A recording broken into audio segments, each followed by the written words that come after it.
Yeah, so we So can say- control the.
Welcome back to the Chesapeake Bay in Annapolis, Maryland. Hi, I'm Ashley Love from T2P TV, and we are broadcasting the U.S. Team Racing Championship, the race for the George Hinman Trophy, live from the second deck of the Severn Sailing Association.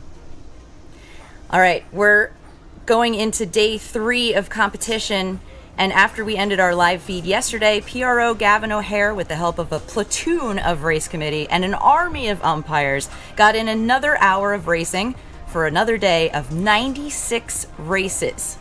18 FJs from SSA and 18 from the United States Naval Academy make up our fleet here this weekend. That's one of my favorite parts about this neck of the woods. Between all the clubs and universities around here, we can really pool together the resources to put on any caliber event. The Severn Sailing Association, the host of the event, which has provided numerous race committee members, staff, organizers, and volunteers to make the wheels on the bus go round and round. The feed is sponsored by GoPro, which you're seeing right here, right now, our on-the-water live camera. It's a GoPro 12, and the 13 comes out in September. We have a mighty collection of other national sponsors like Gill and Goslings, which have helped keep our gear safe and dry and our glasses full of cheer at the evening festivities. I've got to say, their peach-flavored ginger beer really added a ray of sunshine to my dark and stormies. To catch you up on the story of the racing, 24 teams made up of 6 people each have been battling it out on the race course, and Los Huevos are still at the top of the leaderboard, but with 2 losses, one to C Senor and one to Doomsday. Their undefeated record is no more. They hold the top spot with 14 wins. Doomsday has 11 wins and 4 teams have 10 points. Rock City Cruising Club, Jetlag, Hot Soup, and the newspapers. Race Committee has informed me that they're going to keep an sharp eye on the weather and hope to get in a few more rounds of stage 1 to ensure everyone gets in some racing across all 3 days of competition. So there are only a few more points left on the table to try and secure a top spot in the 8. The top 8 will move on to stage 2. There are 17 teams. Yes, 17 of them separated by only 3 points. So the morning's action ought to be more than spicy. Follow along with us wherever you're watching from and chime in on the comments and chat section throughout the day, and we'll try to respond to any questions you have. And definitely check out yesterday's show, because we talked to some incredible competitors like Stefano Peschiera, Matteo Vargas, Leo Boucher. We've got so much going on in yesterday's show, so definitely make sure you check in on that. We have a special guest joining us this morning. 2 special guests, I should say, if you can see both of them. All right. We have a representative from U.S. Sailing, Whitney, and her puppy. We would love you to introduce us to. Yeah, this is Tiller. Hi, she's Tiller. repping the squad this morning here. Hi. She was greeting people as they were getting weighed in this morning, emotional support. So, got a mandatory check-in practice each day here. The competitors have to weigh in, Yes. pet the dog, and then they're on their way. Fantastic. And you are a U.S. Sailing staff member. Tell us about what you do there. I work in the youth department, so we're working with community sailing centers, kind of the non-racing side. So we've got JP working on racing, and then we work with sailing schools to bring them REACH programming. So that's our STEM program, and kind of various support in any way they need it throughout the year. So we're trying to connect sailing schools with more resources. Incredible. And you're tied to a bunch of the championships that U.S. Sailing runs. Yes. How many are there, and what do they include? All right, we've got 12 youth and adult championships. So we've got single-handed coming up still, the adult sailing championship. The last one this summer is the match racing championship, and there's still the championship of champions, which is always an exciting event. So that's in Arkansas this year. Tell me a bit more about that. That one is winners from various classes throughout the season. So that one is always a fun, different group of people. It's on a different set of boats every year, so it's challenging for people to hop on different boats and try to beat the best sailors in the country. So.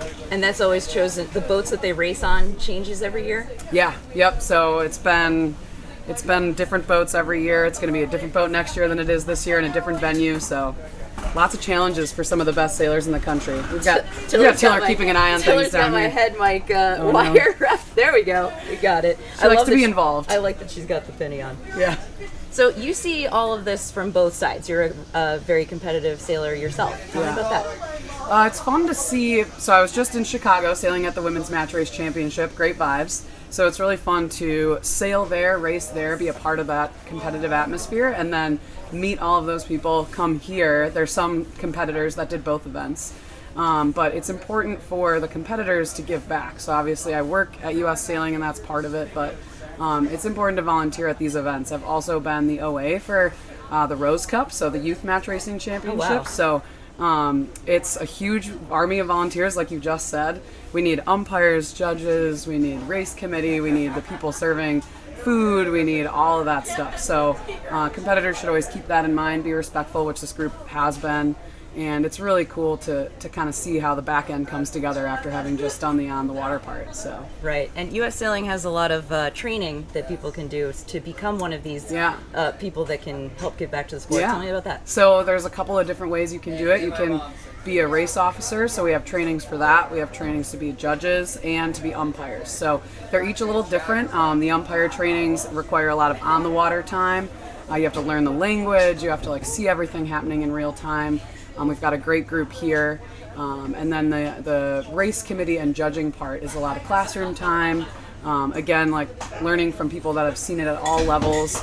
And then there's various kind of stages, and you have to be here and do the events in order to move up so that you can be the PRO for an event like this. Right, that's amazing. We have 3, I think, that were over, U.S. sailing officials that were over at the Olympic Games, which is really cool. Wow. Yeah, so you can do it at every level, and it's super important. It's a lot of fun. So if you haven't been out there doing that, it's a great way to learn more about the sport and give back. And it can really make you a better sailor. I know 100%. I did the umpiring course this past April with Jeff Borland, who's out there as our chief umpire out there. And I learned so much from knowing what the umpires are looking for, how they drive their boats, where they're looking, where they're angled, what they expect from you, what they don't expect from you, what they don't want to see from you, all the things that when I took that back to my team racing, I've been doing a lot of the women's sonar and J22 circuit. It just makes your understanding of the rules and the language and how the whole conversation happens incredible. Oh yeah, it's super important to understand what they're seeing, because it's way different than what the competitor is seeing. Yes. And you want to be on their side, right? So yes. we focus on all the championships of like growing the sport, being inclusive, and we want it to be fun. So if you're out there arguing with the umpires all day, it's not fun for them. They don't want to come back, and it's not fun for you as a competitor. So the more you understand about the whole process, the better off you'll be all around. Fantastic. U.S. Sailing is a huge organization. You guys are spread out all over the country. Yep. Where are you headquartered? How does this work? U.S. Sailing is headquartered in Bristol, so up near Newport in Rhode Island. But we have an office there, so we have a lot of people that work there. And then we have people kind of spread out doing various things. And this time of year, people are on the road going to all these championships. Obviously, the Olympics just wrapped up, so had a bunch of people in France. So it's a pretty broad network. We're trying to help everybody in every branch of the sport, which is a tall task. And it's a fun organization to be a part of. I'm new there, and I'm loving it. So fantastic. What would you say a call to action is for anyone who's watching out there? Go to your local sailing school and help out. Get a kid on the water. Show them the right way to be a sailor. Helping out. There's a ton of great examples here. You interviewed a couple of great examples yesterday. People that are competing at the highest end of the sport, but very respectful, very grateful, very understanding of how much goes into making sure these regattas are fun, competitive, and happen every year. So. Yeah, give back by taking a kid sailing or volunteering as a race committee. Love that. Anything you'd like to add? No, thank you. You guys are doing a great job. I watched yesterday afternoon, and it's a blast. So. Oh, yes. Start texting everybody, tell them to tune in. Tune in. Today's going to be even more exciting than yesterday. Yeah, hopefully. Absolutely. Looking forward to the knockout rounds. Yes, so. Me too. I hope we get some breeze. Looking at the race course, there is some breeze coming in, but they're probably waiting for it to settle in, because yesterday, at this time of day, the wind was really shifting around, trying to find its direction that it was going to actually fill from. We're getting reports that it's blowing about 5 knots out there, which is sort of the minimum for where they would start, and moving an end course around. They do have marks out there. Moving an end course around, there's 4 of them. It's involved, right? So we'll see what PRO Gavin O'Hare decides to do there, but he has a great flotilla of people out there to help him that have a lot of experience. Members from the Severn Sailing Association, the Eastport Yacht Club, and the United States Naval Academy. Yeah. Well, thank you so much for joining us. Thank you. And we'll see you around campus. Absolutely. Bye, Tiller's going to Tiller. go find some treats.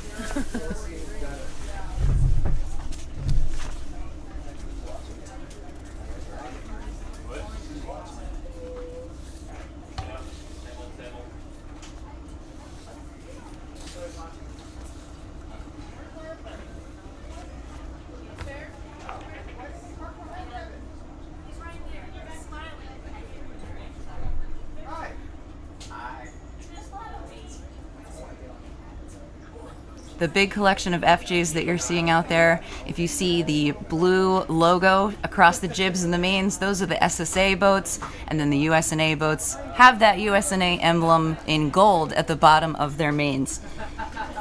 The host here, the Severn Sailing Association, has a mission as a club to promote the One Design sailing aspects in Annapolis. They are a volunteer club. I should say we are a volunteer club because I'm a member here.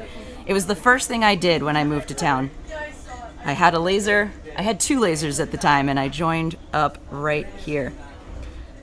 We're run by a small staff and the volunteerism of the members to run high-quality racing in Annapolis. The club was established with the goal of fostering the sport and providing a supportive environment for sailors of all ages and skill levels. Over the decades, SSA has hosted a numerous amount of prestigious regattas and has been home to many accomplished sailors. Founded 70 years ago, we're a club by sailors for sailors.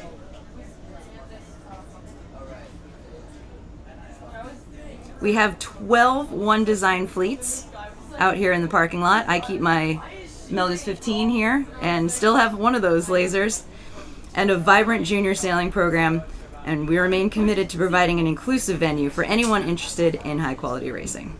And we have the best spot. I think we have the best location. We have the ability to get these races off so quickly because we're racing literally a stone throw away from the dock. You could probably throw a frisbee out to race committee from the edge of the corner of the dock. We're very lucky in here.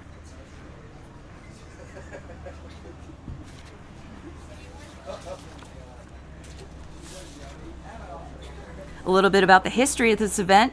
The National Championship for Team Racing has been running since 1981.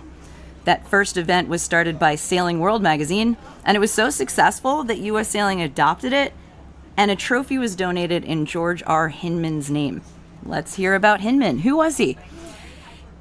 He was honored because of his service and contributions to the sport, including being amongst the winning championship team for the Sears Cup, which is a junior triple-handed event in keelboats. Hinman was also a top-ranked sailor in the International One Design class for many years out of Long Island. He was an ocean racer and took part in the America's Cup in several positions, including helmsman, syndicate manager, and chairman of the AC Selection Committee. He served for a time as the president of the North American Yacht Racing Union, which is now U.S. Sailing, and he was vice president of the International Yacht Racing Union, which was ISAF and is now World Sailing. The first umpired national team race was in 1990 when Gary Bodie became chairman. And in 1992, he helped restore the popularity of the event. It is still, to this day, one of the hottest events in the country, attracting the best team racers from around the country. Over the years, this championship has been raced in Vanguard 15s, 420s, Z420s, but this year, with the United States Naval Academy, as I said before, the Severn Sailing Association pulled together their resources to make up a fleet of FJs.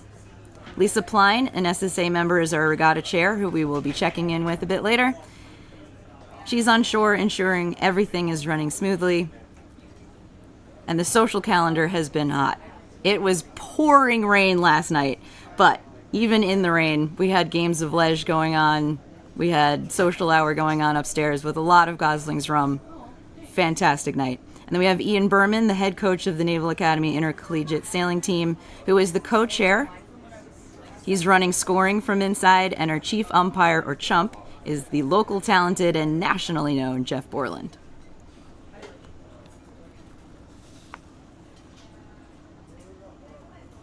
We've been running a Swiss League rotation here over the last 2 days, getting in 96 races on both days. With this many teams, you can't really do a knockout rotation because you might find yourself cut after only a few races.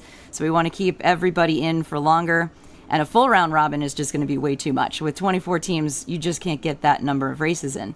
So the Swiss League depends on a computer program to start off as a random draw, and after you get a few rounds in, the teams that are winning start meeting each other, and the teams that were losing start meeting each other, in hopes that we get everyone sort of equal and getting about a 50% win rate because they are meeting teams they're as competitive with. And then the computer decides who's actually winning overall. So that's why you're going to see, if you check out the scores on the website, that 17 teams are only 3 points away from each other. That is a true testament to how this format really works.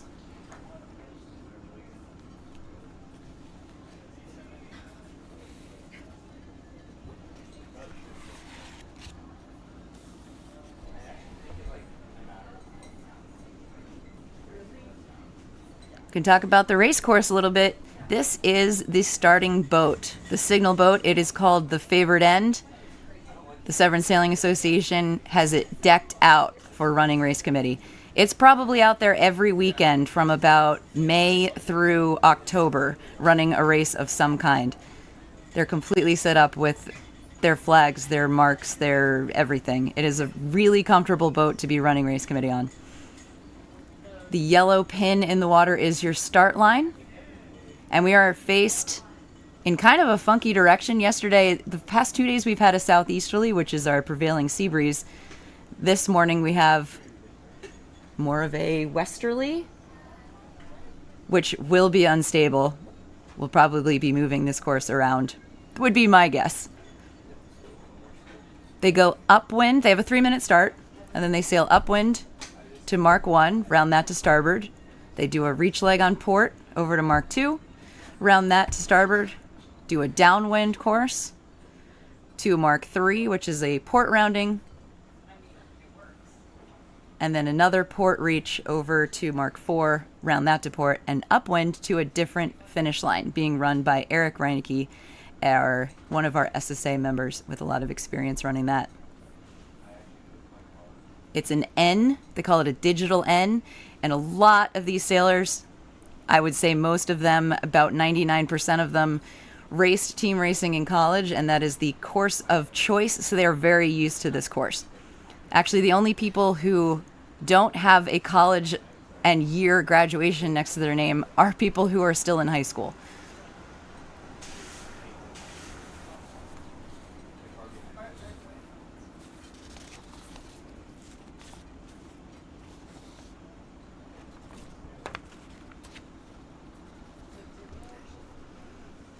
Speaking of competitors that are here, we have Stefano Peschiera, who's joining us after representing Peru at the 2024 Paris Olympics in the ILCA 7. It was his third Olympic Games where he captured bronze. We also have Annie Sitzman, who is just returning from the Youth World Championship in Lake Garda, where she and her crew, Molly Bonham, got the bronze in the 29er class. Including Peschiera, we have 5 College Sailors of the Year: J.C. Hermes, Sean Harvey, Sophina Reinecke, and Lachlan McGranahan, who is also one of our defending champion skippers from 2023 for the Hinman. We also have 2 Mesa Sailors of the Year, Leo Boucher and Grenier Hobbs, who has won this event 3 times. We have a representative of every high school Baker Team Race Nationals winning team since 2016. Now that's saying something, including the entire 2024 team, Cool Runnings. We have 9 Fowl Trophy winners and the 2022 Coach of the Year. Speaking of past winners, we have 22 of the 144 competitors here have been on a winning team here at this event before, including almost everyone who has won the event the last 3 years in a row. Colin Merrick being the winningest skipper here, having 6 Hinman titles under his belt, going back as far as 2002. Other notable winners at this event, but are not here this year, are Olympians like Charlie Buckingham, Stuart McNay, Brad Funk, Anna Tunnicliffe, Thomas Barrows, Cy Thompson, Mark Mendelblatt, and Steve Benjamin.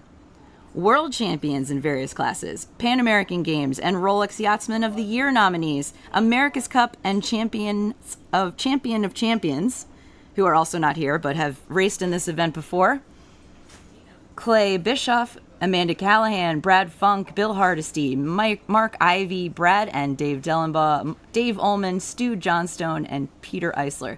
Fun fact, Peter Eisler, Dave Dellenbaugh, and Benji were all on the same team that won in 1982 with crews Kurt Ottling, John Clark, and Paul Murphy. I would have loved to have been a fly on that wall. That must have been a really fun time.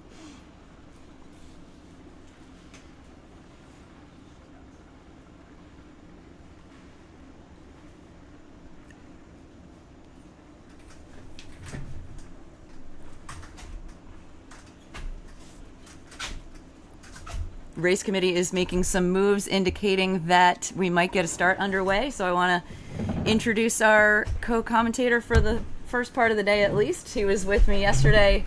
We had a blast. Thank you so much for joining me here, Arthur Blodgett. Thanks for having me back. It's great to be back on the U.S. Sailing Love Report. All right.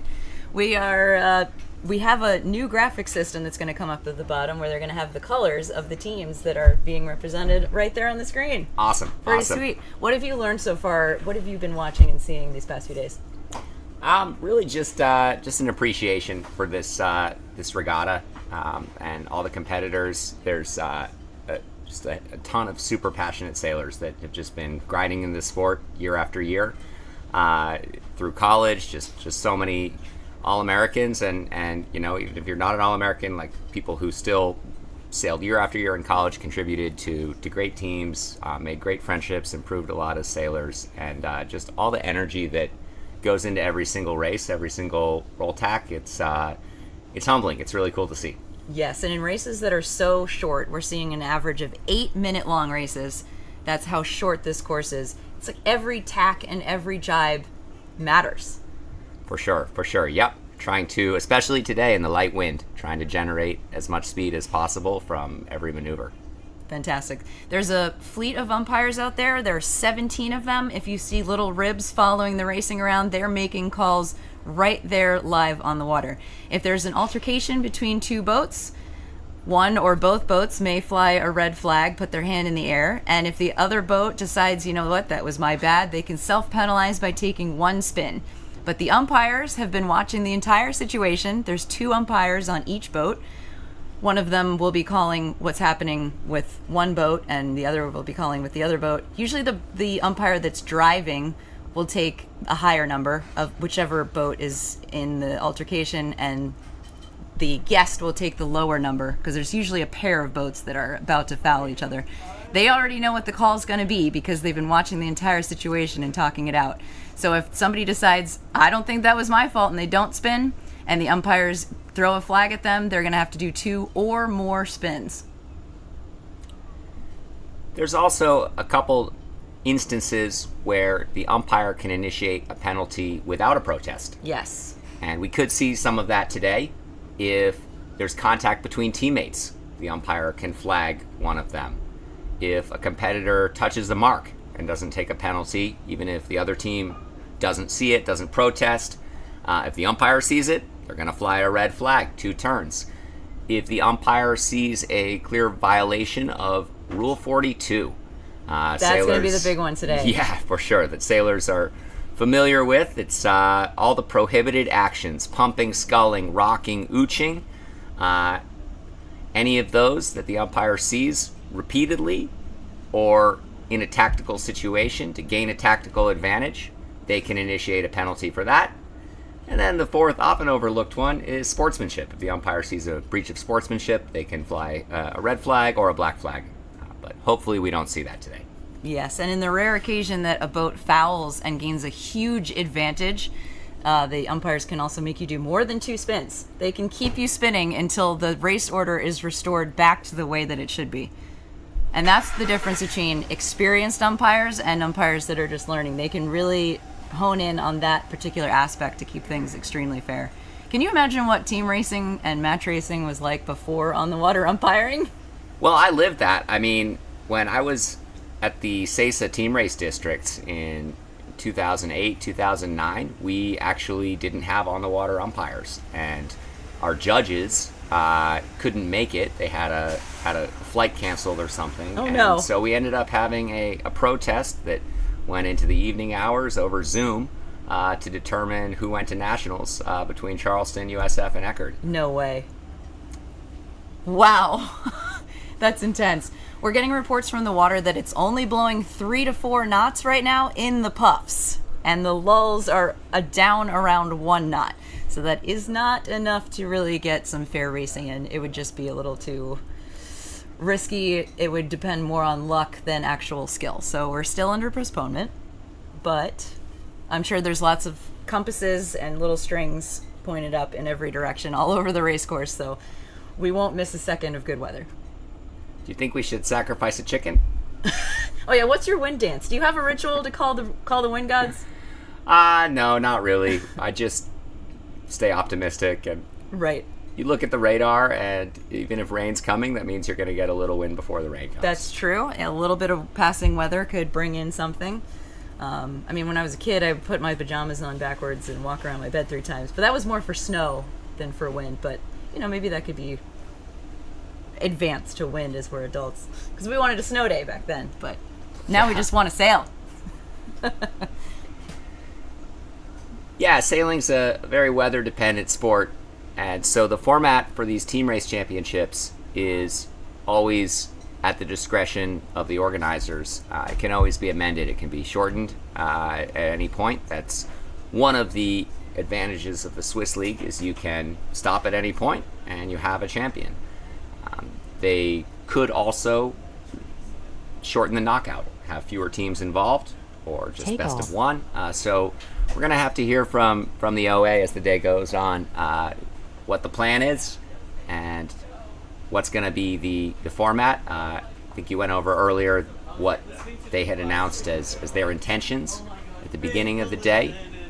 But plans can change, just like in a sailboat race. Plans can change with the race committee, and that's another reason why we have such good people in place making those decisions.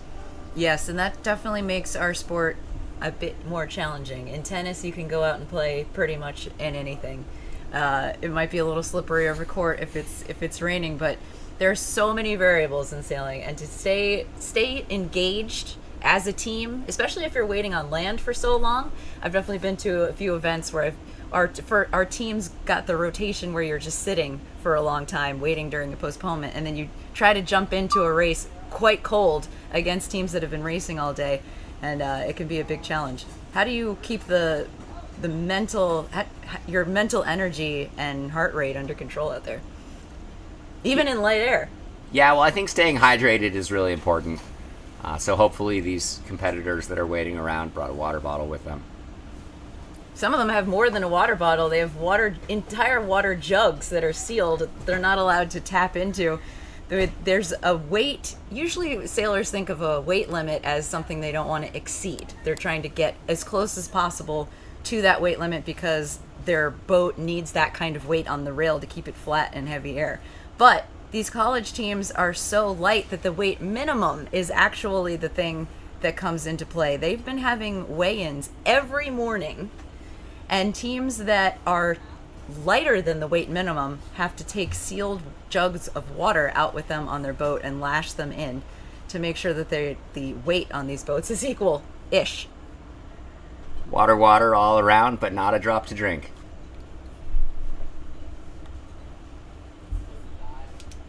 Yeah, that minimum weight for the FJ, that's a pretty weight-sensitive boat. Probably your optimal weight up until 14 knots of wind would be pretty light, 260, 270 combined crew and skipper weight. So having it a bit higher than that makes it fair for some of us older sailors.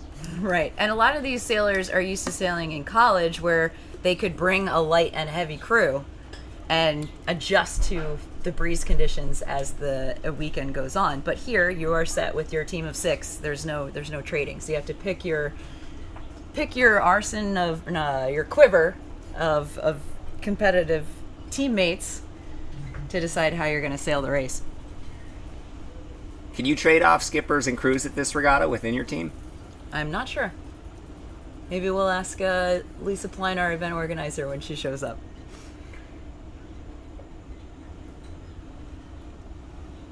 We could interview some of the top crews and ask them if they should be driving. Oh, that would be an interesting question. So let's talk about the FJ a little bit. What does it take to sail one successfully? What do they like? Yeah, it's a great boat. It's a pretty skill-intensive boat. We talked with Coach Dylan Paiva yesterday about saying speed is a process, not a setting, and that's definitely true. You've got to... there's a sailor staying pretty relaxed in the back of his boat, head below the gunnel. That's one way to stay cool. But yeah, the FJ, it's pretty tippy, so very weight sensitive and narrow ends. Like a more modern planing boat, they might design the stern sections a little wider to initiate planing. But the FJ planes on a reach in like 15 knots of wind or more. We started seeing them a little bit yesterday at the end when the breeze was catching up. They were riding some of those waves and really, really sending it. Yep. So the fine ends fore and aft, and then the tippy boat side to side makes it super weight sensitive. And then the small foils demand flow to create lift. And then the big overlapping jib, relatively, for a dinghy, it's probably a bigger percentage of the total sail area than a 420 is in the jib. That makes the slot between the main and the jib super important, so the skipper and crew kind of need to be easing in concert to establish flow through the most efficient part of the sail plan, which is the jib funneling air off the backside of the mainsail, which creates more lift on the main. And so just establishing flow, working as a team to anticipate the apparent wind changes is really important. Anytime you sail into a puff or a lull or a header or a lift, or speed up or slow down, you get a wind shift. The wind drops, you get an apparent wind header. The wind picks up, you get a apparent lift. And so if you're easing and trimming in concert to all of those, then you're going to be really fast. One way that crews can clue into that and skippers can get on the same page is using all their senses as a sailor. And an important one is sound. I coach sailors to listen to each other's ratchet blocks, the pulleys that they're pulling the lines through, go click, click, click, click, click. So out of attack on a really good boat, you'll hear those ratchets spinning, click, click, click, together as the sails come in concert. Very good tips. Anyone who's watching out there, FJs are sailed all around the country. That's extremely good information to be able to sail these boats well. And some of these teams we've talked to, they've been racing with each other for decades. They're literally related. They're twin brothers or their father-son. But some of these teams are just racing with each other for the very first time here this weekend.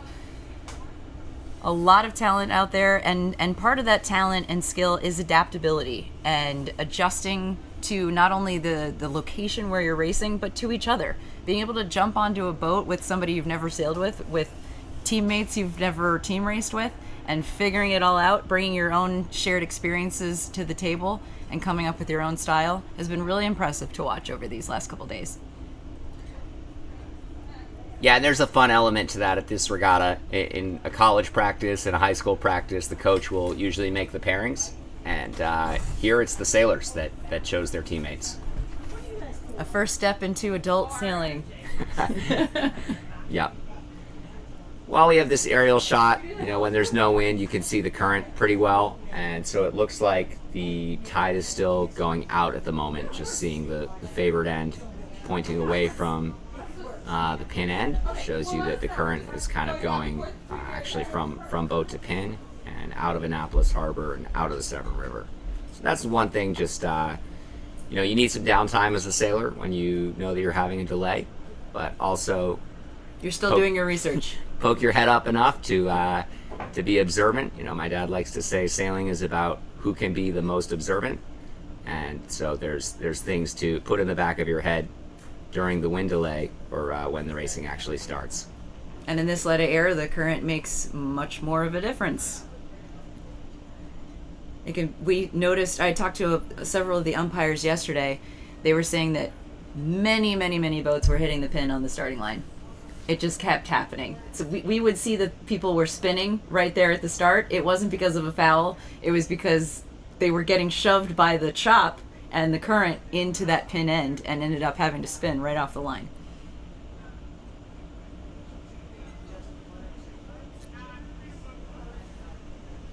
In the FJ, the jib leads, because the jib is pretty big, the jib blocks are pretty far aft in the boat. So most of the crews will tack backwards. When they're tacking, they actually face backwards in the boat. And then they really have to be a contortionist to kind of turn their shoulders parallel to the center line to be able to see things. There's a nice light air roll jibe by boat 9. Well, he's begun. Switch the camera shot. Maybe. And you see the crew, after the skipper flattened, just laying out to leeward to stop the boat from over flattening to windward. Fantastic.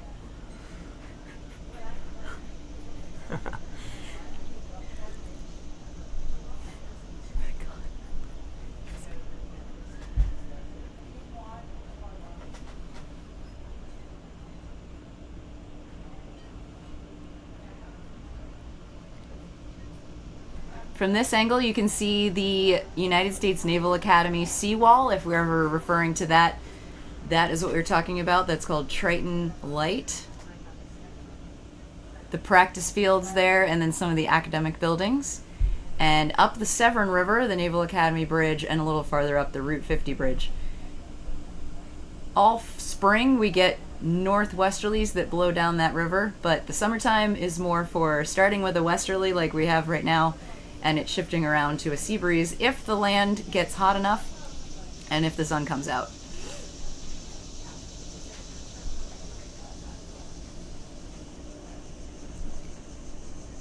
A couple sailors were asking me last night, what is that on the SSA Burgee? What does that represent? You see that pattern on the SSA FJ's sails, and that is a representation of an aerial image of the Severn River and Round Bay. So if you go up past the Navy Bridge, past the Route 50 Bridge, eventually you come out to a nice round bay, and that's what you see on our Burgee and sails. And then it continues up a little bit, and so that indicates the point, the whole Severn River. On the right side of your screen, the Parker, that's Kim Carran's and her husband, Ted Morgan. If you see any photos from this event, they're part of race committee, but Ted is also a very accomplished local photographer, and he's been taking some fantastic shots, both of them SSA members. Kim Carran's is Snipe Women's World's champion crew. Amazing. Yes, she has done a lot of Rolex women's events and a lot of snipe racing and lightnings.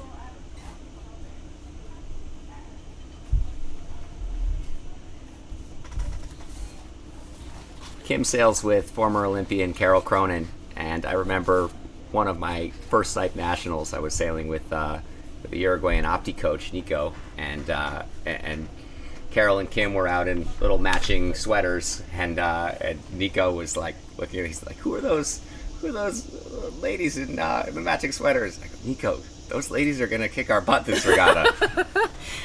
And they did. Nice. The Snipe class is one of our local sponsors here. They sponsored the game night, which was the first night here on Friday. It was a natural fit for them to be a sponsor for the Hinman because many of their next-gen snipe sailors are pros at Liege. Snipe Fleet members have organized the night as well to include several ping pong, cornhole, and lots of different games. And they brought in the timber pizza truck that was cooking pizzas all night. 8 teams here at the Hinman have one of the 15 active snipe sailors on the water. Justin and Mitchell Callahan won the Snipe Junior Worlds in January this year. They're on Team Los Huevos that are winning the event. Noah Zitterer of the AC Rats was the second place crew. Trevor Davis teamed up with Justin at the Snipe Nationals in June, where they picked up the win over veterans like Aki Diaz and Ernesto Rodriguez. The local Snipe fleet will be rooting for Bradley Adam, Trevor Davis, Reese Tyndall, Kimmy Leonard, and Kate Shermock. The Snipe fleet has a loaner boat program and a lease-to-own program to help those under 30s get into the Snipe class. A great fit for post-college sailing sailors. Snipes are the biggest 2-person dinghy fleet as SSA with 32 boats. Yeah, so we were joking yesterday after the morning broadcast. If you're playing along at home, you can drink every time Arthur says snipe. But really, the reason why we love this boat is that it's a super competitive international class, and it's a nice complement to this kind of dinghy team racing. That you're sailing a dinghy, but it's a much more technical dinghy, and you're sailing long course 45-minute races. And it's just a great cross trainer for a lot of other boats in Olympic classes, and that's why you see sailors like Justin Callahan gravitating to the class. Also, shout out to our regatta chair, Lisa Pline, who last week won the Snipe Women's Nationals. So we have women's nationals, junior nationals, 2 under 30 regattas in the U.S. a year, and then the opportunity to sail internationally and charter a boat. In Japan, the Snipe is actually the college sailing dinghy. And they're quite different than the FJ. A lot more tweaky. You have to be working on your rig settings and many more settings in every direction than the FJ, right? Yeah. It's all the sail controls are at your fingertips. It's been just 90 years of the best sailors getting to rig the controls however they want.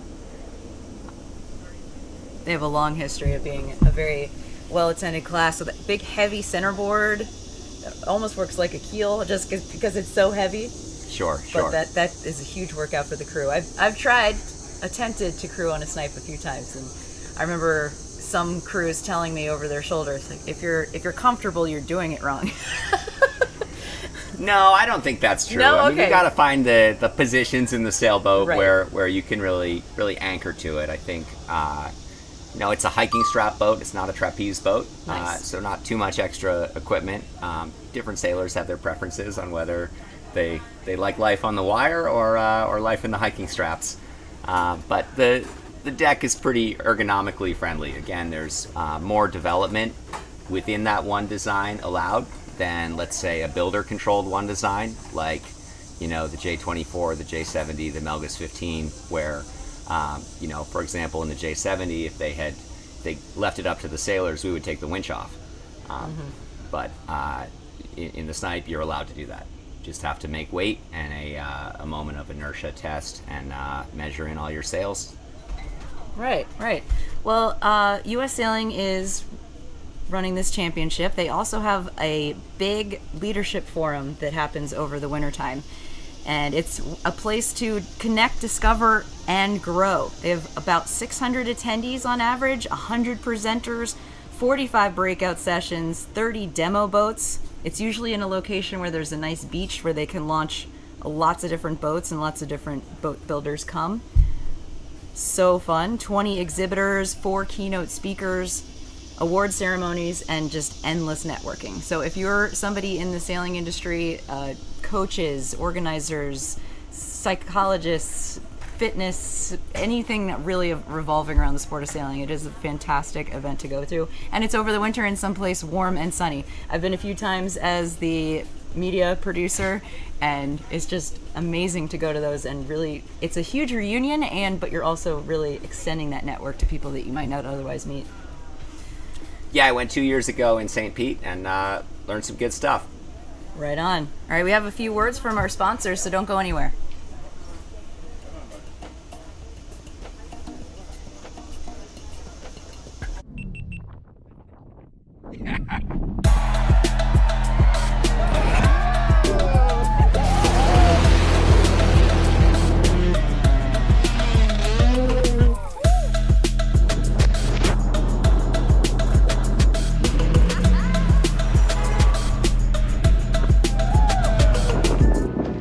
We're having some fun now, man.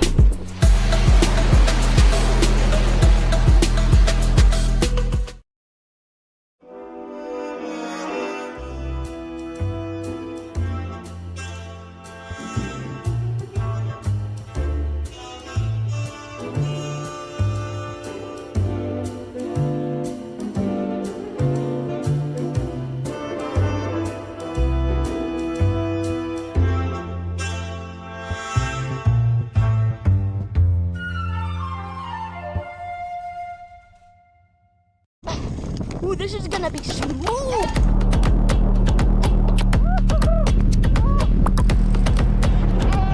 What the is my life?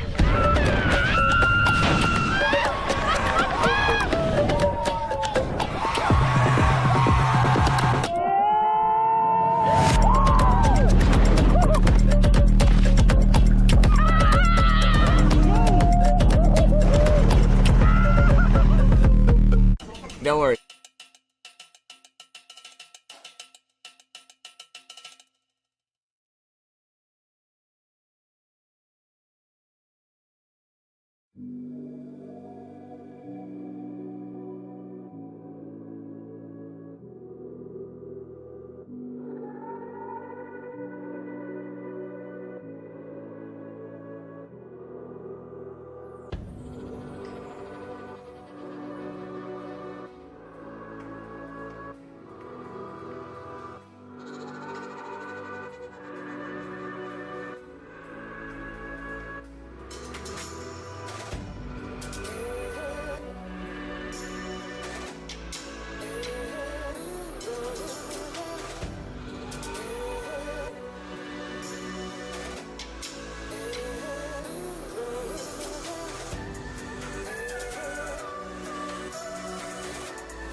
right, we are still in postponement, but to pass some time, we've got the Super Crews of Los Huevos joining us here, the team that is in the lead right now and are reigning champions from last year. So please introduce yourselves.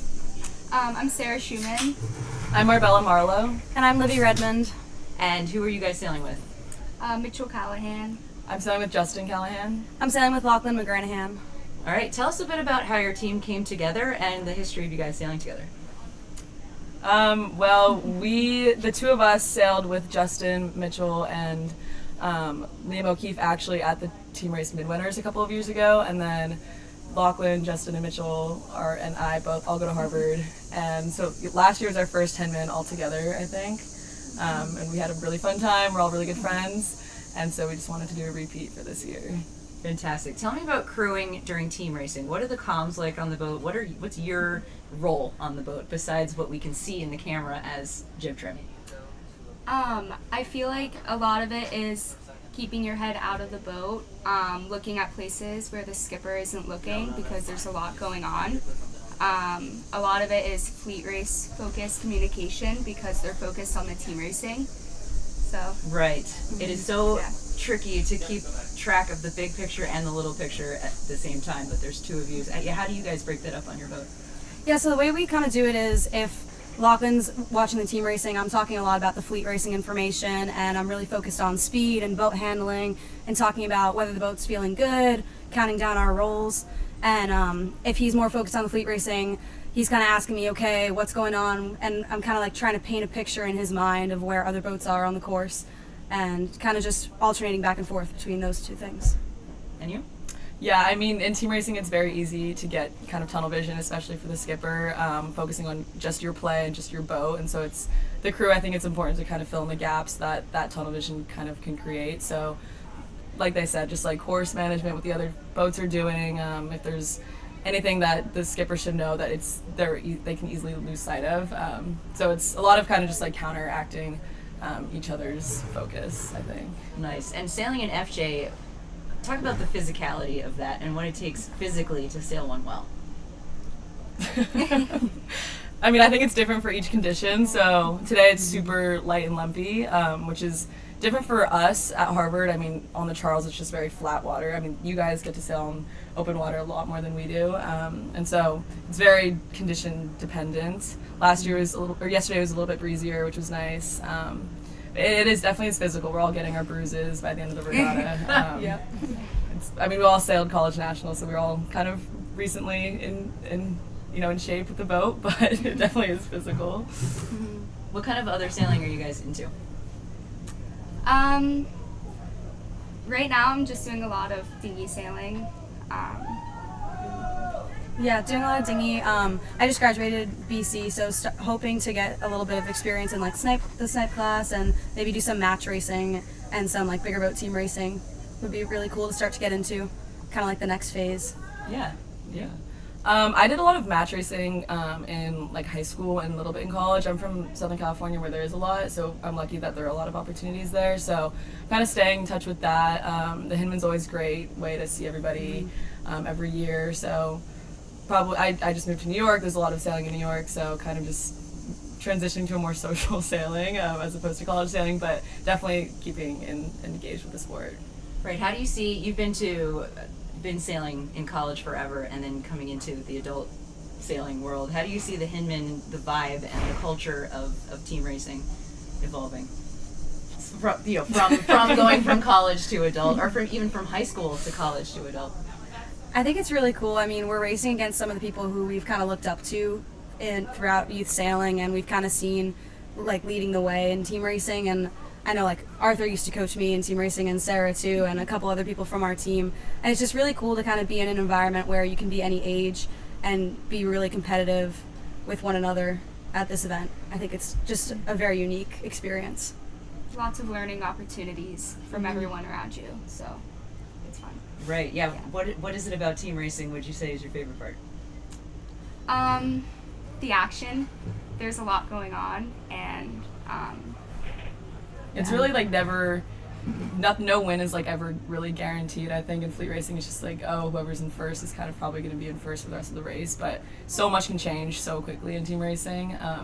And I think it's in comparison to college sailing, I think everyone's kind of just like here because they love racing, and so there's a lot more camaraderie, I think, after the races. There's a lot of social events. SSA is doing a good job, hosting a lot of social events. Everyone's very friendly after the regatta or the races and stuff, which is very nice. And I do think that is a little bit different in college sailing. Yeah, and speaking of, we should each have a little, let's pass this around. We have some, turn the label, oh, the labels are the right way. We've got some ginger beer from Goslings that we're sipping on here. Take one, pass it around. We got the peach flavor and the original flavor. Cheers, everybody. Cheers. Thank you for joining us on camera. Congrats to your success so far.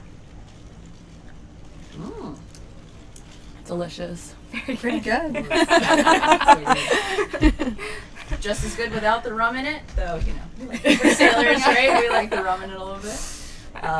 Yeah, Arthur, do you have anything to ask? Yeah, no, we'll save that for later. But yeah, it's super cool to see you guys sailing at this level, and as your former coach, super proud of what you guys have achieved in college and now on the adult circuit.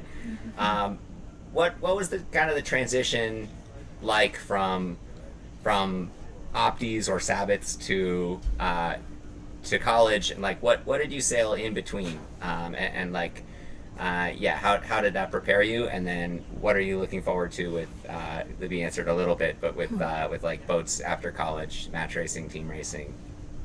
So for me, the transition from high school to college, I'm from the Midwest, Southern Ohio, so there's not a lot of sailing opportunities. So being able to sail in college allowed a lot of time on the water, and you're sailing with a very competitive group of people. So just the time on the water and the competition just provides opportunity to grow and to get much better, and I feel like that was very beneficial. Yeah. Nice. Yeah, I felt the same way coming from Maine. Just like the time on the water that you get sailing at a real college program is awesome. You get to catch up for all the Florida kids. Yeah, I'm from Southern California, so there is a lot of sailing. I was lucky my public high school had a really good sailing program, so it was very easy and pretty accessible as a sport down there, which is nice because I know sailing can be a little bit hard to access. But I grew up sailing sabbats and then did a lot of the FJ, like I said, a lot of match racing in California. So looking for opportunities to continue doing that. And yeah, I think, like I said before, sailing is a lot more fun, a lot less competitive, I think, once you exit college sailing, so kind of just like more fun opportunities. Yeah, I moved to Fort Lauderdale when I was in 7th grade and started sailing opties down there, and kind of like transitioned into sailing C420s and FJs in high school for high school sailing with Arthur as our high school coach. And then I did a lot of like I420, C420 sailing outside of that as well. And it's been cool to kind of like take that experience into college where you still sail the 420 and the FJs. And then I'm excited for this kind of new phase of sailing the bigger boats because I don't have much experience with that. And I know like the Snipe is kind of the next dinghy to try. So like I said before, that'll be really cool.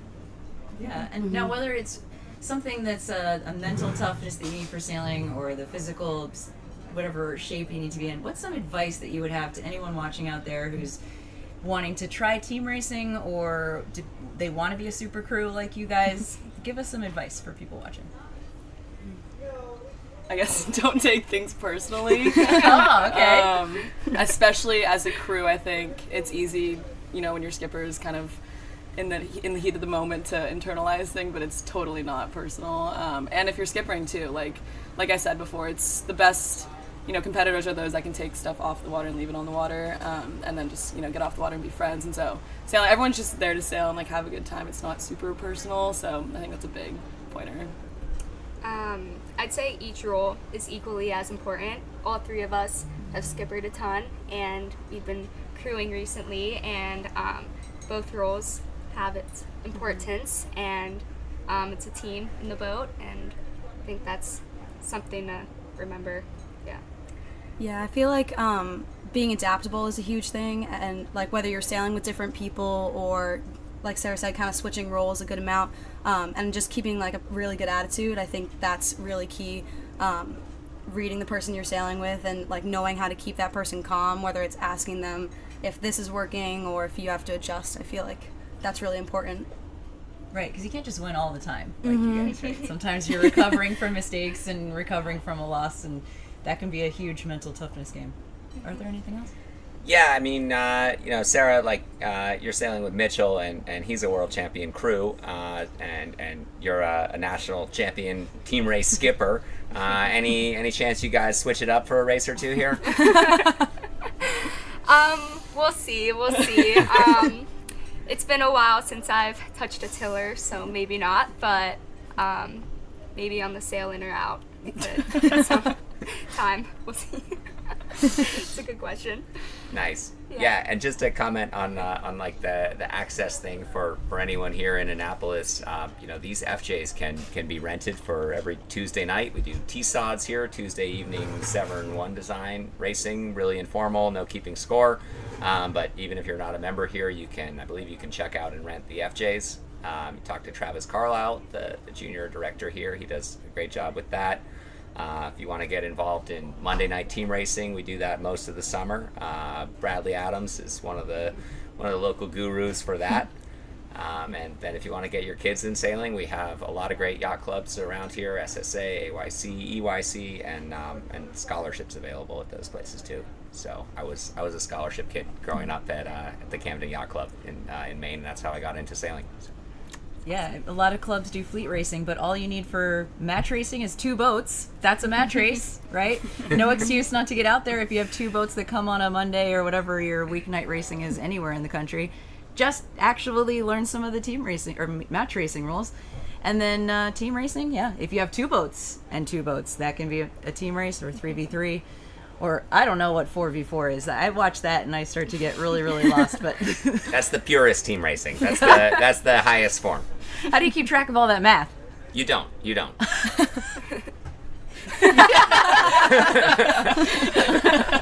Copy. So we just try to have like more teammates at the front than the back. Yeah. And get solid with our plays. Like so we really taught it as like a pre-college system, right? So like immediately convert 1-3s and 2-4s, and 1-2-3s play 1, 2-3-4s play 2. Then we can put them in last and last. We call that play 78. And yeah, so you simplify it as much as possible. Like we say, we don't do math. Yeah, I was told there'd be no math. So I was a math minor, so I think I'd get a kick out of it. But anyway, anything else you ladies would like to add? No, just again, thank you to SSA for hosting. It's been an amazing event so far.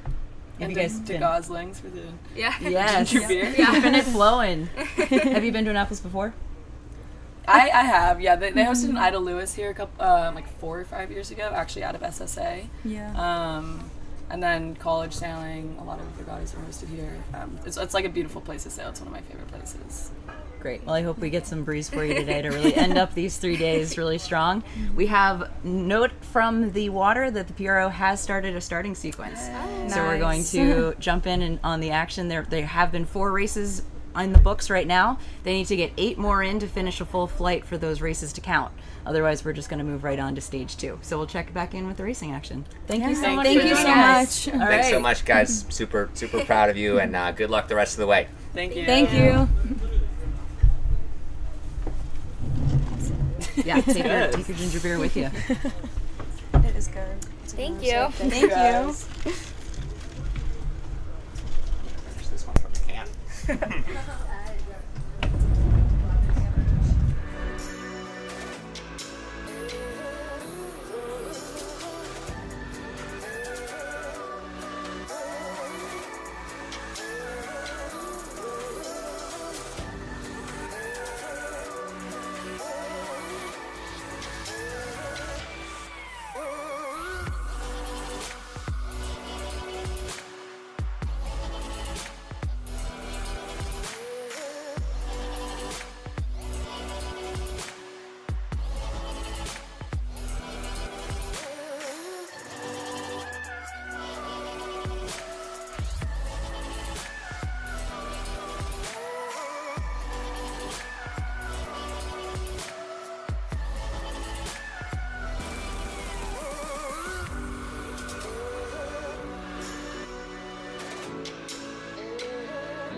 The fifth race of the day is underway, and it is Nads versus The Door. Nads is in SSA blue, 1, 2, 3. The Door in red, 16, 17, 18. To the right of your screen, just to the right of that starting line between the signal boat and the yellow pin. Yeah, looks like we got a little breeze rippling the surface of the water and little team race action going on.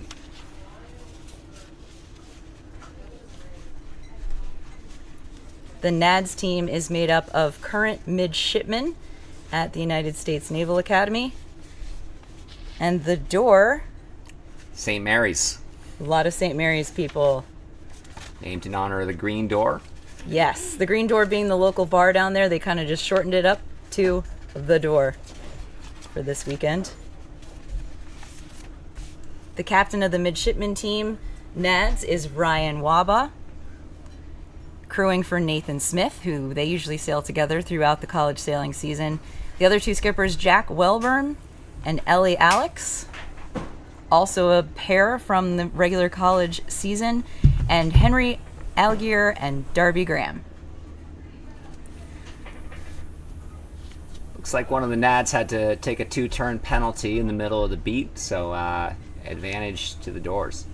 And they are just approaching their windward mark to the right of your screen.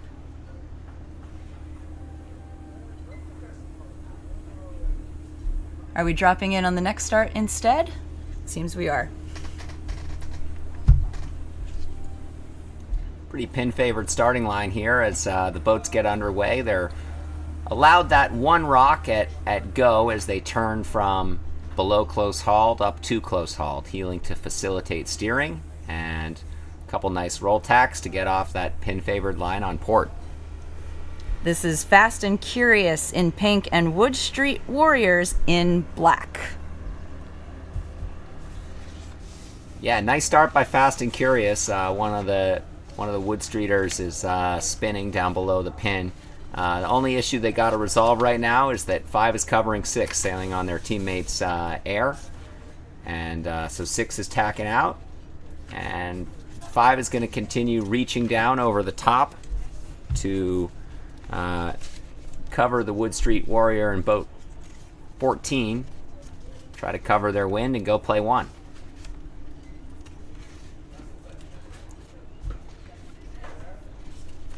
See, the windward mark is a little bit course right. Seems like the breeze just settling in has gone a couple clicks left of where they set the course to, but we're happy to have any racing at all at this juncture. So Yes. PRO Gavin O'Hare letting it fly. Yeah, valuable points on the line to determine the top 8. There are way too many teams tied to really know who that top 8 should be. Any more points to help separate everyone out is great. For the Wood Street Warriors, our team captain is Oliver Stoke, sailing with Dawson Chambers.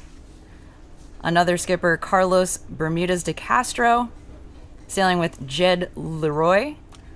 And Riley Reed sailing with Addison Fisher. They are all Roger Williams students that will graduate in 2026 and 27.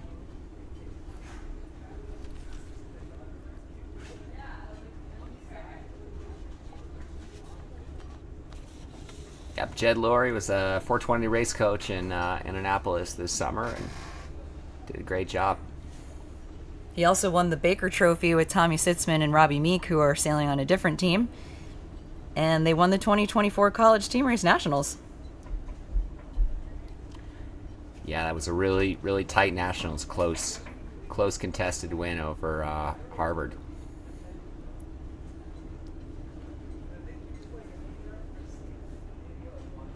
There is a race sailing downwind right now. That's the NADS The Door race, and the race that's headed towards that middle red or orange mark is Mark 1.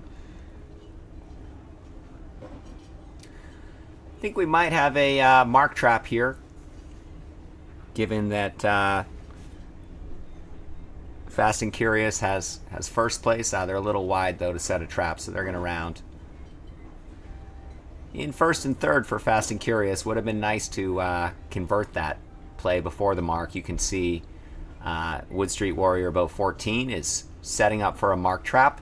They're on starboard, on the starboard ley line, so they have full control of the zone unless they pass head to wind or leave the zone. So they're trying to slow the race down. It's very dangerous in this super light air to get down speed. So always pulling the trigger to get your speed back up before you think you have to is probably the move. 14 manages to hold on to second, though. No one's sailing around them. Yeah, as soon as you're wide of the mark, it's best just to round so you don't get into a port starboard situation.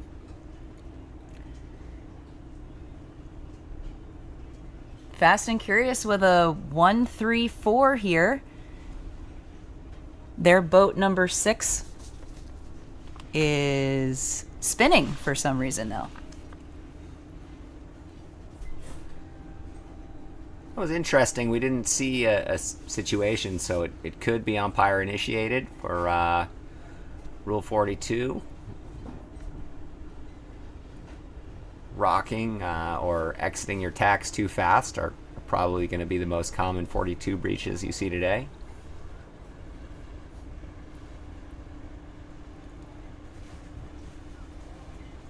And that boat number 4 in the right side of your screen is Morgan Pinkney driving.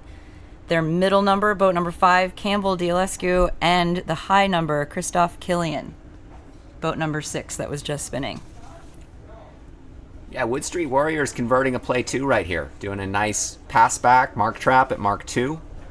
14 luffing up boat 4, having control of the zone. And it just goes to show you, Ashley, why you've got to get solid with your play when you have the opportunity. I mean, Fast and Curious was leading off of the start. They had first, third, and fourth.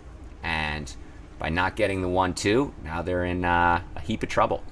Right, when you round that first reach leg and you have teammate, opponent, it's about who's going to convert the fastest there. And Fast and the Curious succumb to Wood Street Warriors making that conversion first.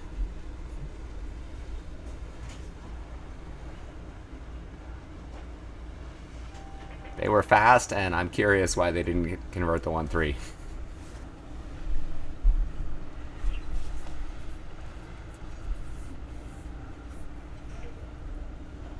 But this is about where we pass the halfway point of the duration of the race. They're halfway through the race course, so still a long way to go. Mark 3 is a very popular place, especially in light air, to make a lot of things happen. But it is that 1-5-6 again. We've seen that consistently throughout this event, the downwind being in that configuration. Yeah, nice play 2 here by the Roger Williams sailors.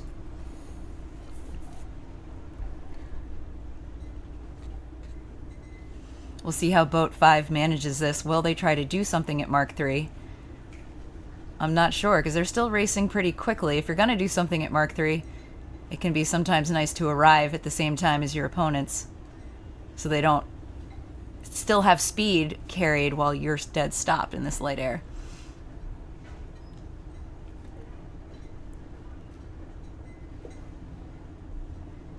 These conditions, you're hopefully going to gain a little bit of speed from each jibe. So you see the team that's leading, Wood Street there, matching Fast and Curious jibe for jibe.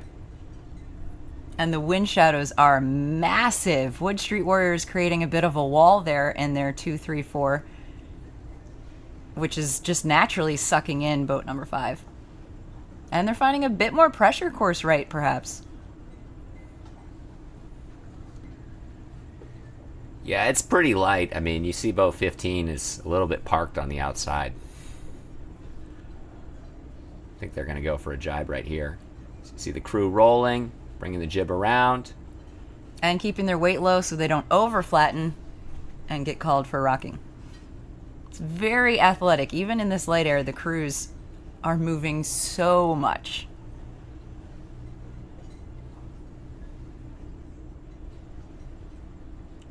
Report from the race course, it is only blowing 2 to 4 knots out there right now. So it's pretty light. Sort of a drifter. but you can drift faster than another team. Okay, so here we've got the trap from 5. And 15 trying to push around the outside. 13 and 14 working together to make sure they're both secure on their 2 opponents. Possibly an argument about mark room between 6 and 4 going on right here. 13 and 6. 13 and 6. And 6 is getting a lot of jibing action. There's probably some maximum amount of jibes you can do, but you could argue it was their proper course to go ahead and jibe there around the mark and count that as that. Yeah, each one was to keep clear, but now they've got a good hook here on the opponent on that bottom reach leg. They're going to be holding them up as aggressively as they can. Contact there between 14 and 6. 14 as the windward boat is taking a spin, putting them back in the 6th place position. Can't get more effective of a pass back than that. Yeah, that was a nice chase. Nice little bump and run there by Fast and Curious. And so they're currently winning in play 4. 1-4-5. Right, now Wood Street Warriors have a 2-3-6 and only one more leg to fix that. They're very condensed. They're all within a couple of boat lengths of each other, so it's very volatile still.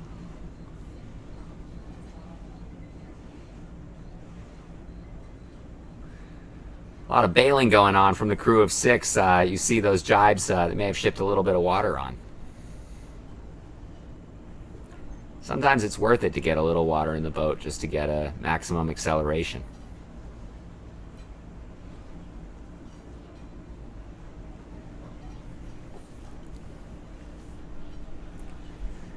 So really nice view here of Wood Street Warriors trying to split the banana.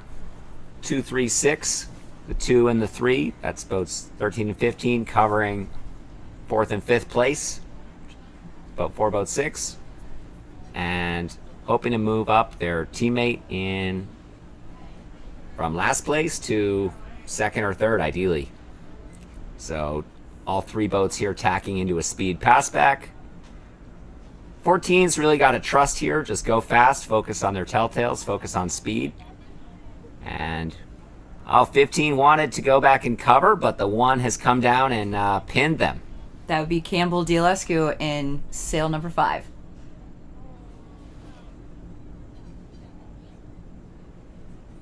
And down here, boat 6 has found themselves later in the lineup, but I would say their boat speed is just maybe the most impressive. They're probably one of the martyrs of the team, right? They try to make sure their teammates are ahead of them and then catch back up.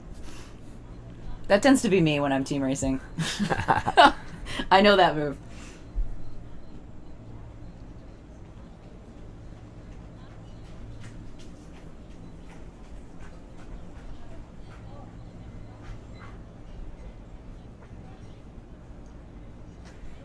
Yeah, this is going to be a close race. A lot of race course left and 2 pretty contested pairs right here.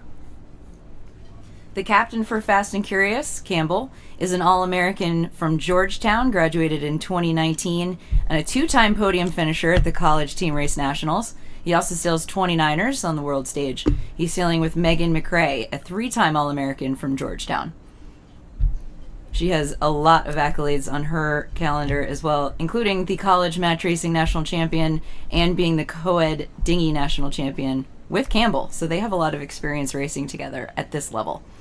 And then Christoph Killian is a College of Charleston 2018 All-American.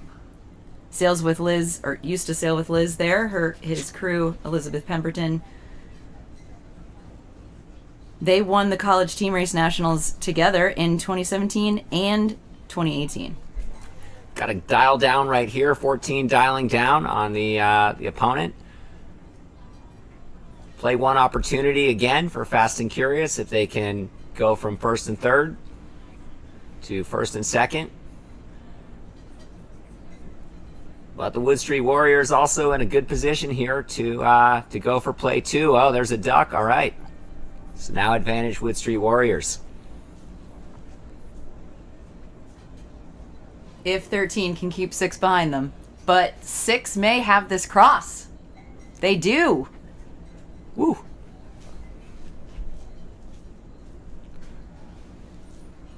This is going to come down to the last couple feet on this finish line. Again, if you're just joining us, I'm Ashley Love, and co-commentating with me, Arthur Blodgett. We're both SSA members and longtime team racers.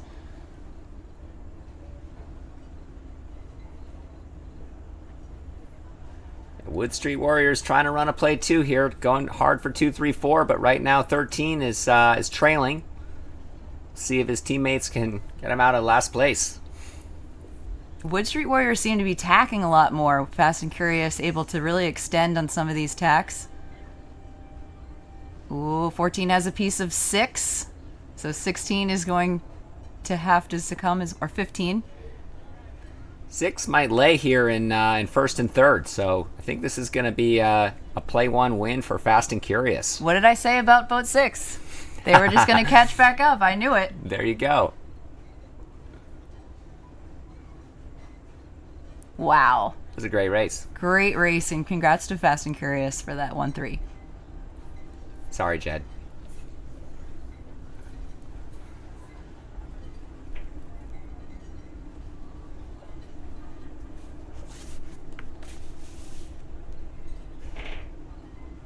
Looks like the sailors were doing a pretty good job of toning down the rocking, and the umps were letting them play with some pretty snappy roll tacks.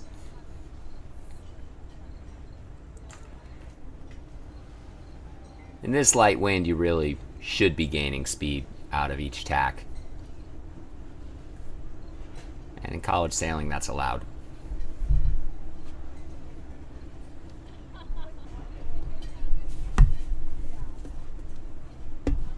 We can hear the start horn rolling from on land, and seems like the race committee is keeping the action. Let's see how the standings are shaking. Oh, we won't see an update on the standings until we get an entire flight in, which is actually 12 races, so we are somewhat close to that.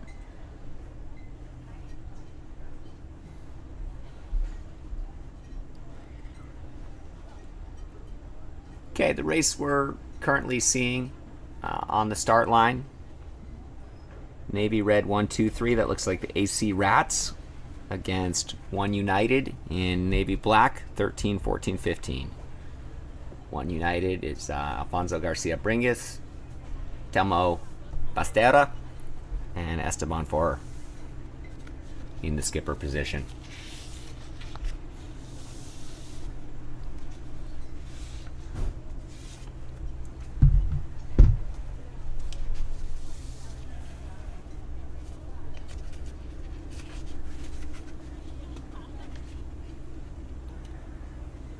Looks like Alfonso and Kate in boat 14. If I had to guess, we're probably around 2 minutes left to go.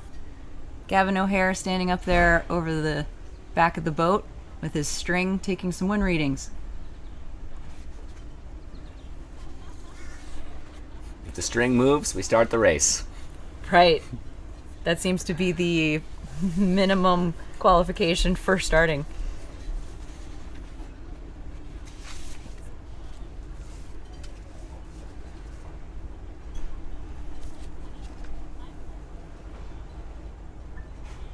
The AC Rats are made up of College of Charleston about-to-be grads. One recent grad, Brandon Geller, the crew for Andrea Melnick, graduated in 2023, along with Anna Sherry.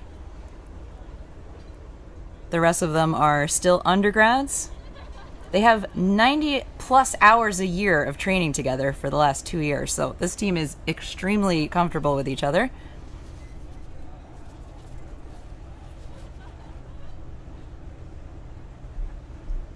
And 1 United is a mixture of Rollins, St. Mary's, and Jacksonville University.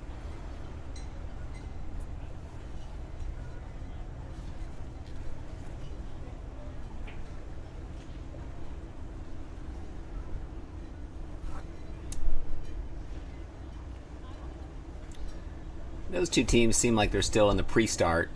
Got a couple flights on the first beat right now, so we'll try to parse through who's racing and who's not.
In these light air conditions, one of the keys on the start line is to stay between your opponent and the line. And that was 1 minute left to go. We can hear the whistles and horns from the top deck of the Severn Sailing Association where we're commentating from. So whereas in stronger wind, you might be trailing your opponent and trying to get a late lured hook, in these conditions, you really want to kind of deke out your opponent a little bit or pin them out and then break for the starting line before they a little early and lead them back to the line. If you're too early, you can over trim your sail and give them dirty air, cover their wind, making them late. So on these pairs, I would rather be 14 instead of 3, and I would rather be 2 instead of 15. Better to be pulling than pushing when it's light wind.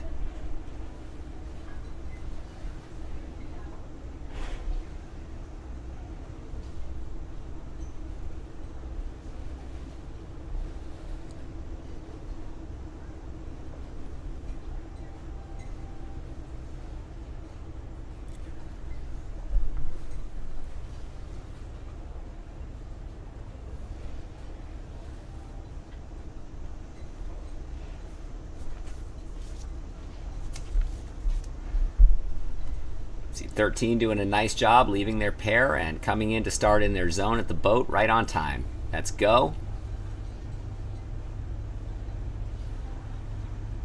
Not quite go.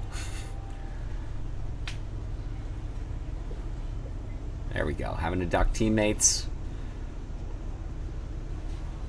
Making the start a little less optimal for One United.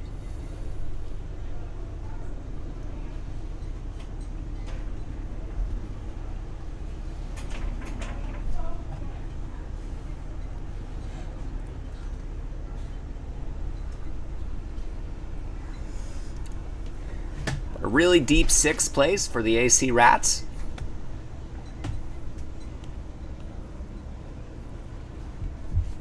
And with that cross, One United should have at least a play 2 opportunity.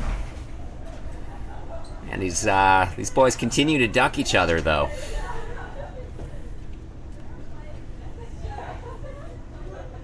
In light air, I'd almost rather we both tack Ashley and gain speed out of that exchange. Right, and that's something that you can agree on as a team, you know, in general, but you can also communicate to each other on the water in this light air. It's probably much more quiet, there's less sails rattling, less waves, less action, so a simple little, hey, let's both tack, is something that you could hear on the water quite easily. Yeah, that was a good cross because it allowed 13 to cover 2. 13 was ahead of 15, so we are covering with the advantage pairs there. And 13 and 15 are now going to work together to cover the opponent and make sure that we have a play 2 opportunity here. Play 2 is solid. Check out the left side of the course, though. Boat 3 and boat 14 have found something out there.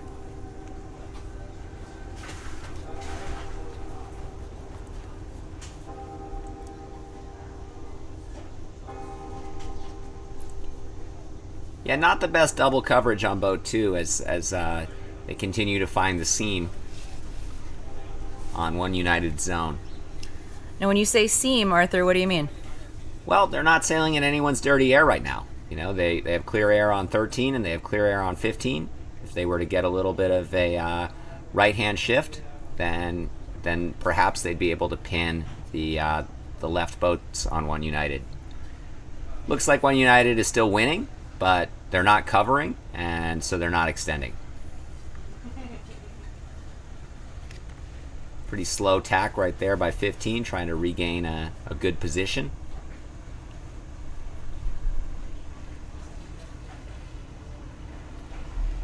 They're going to drop us back to the next start, which is Prestige Worldwide in orange versus Savin Hill Yacht Club in green.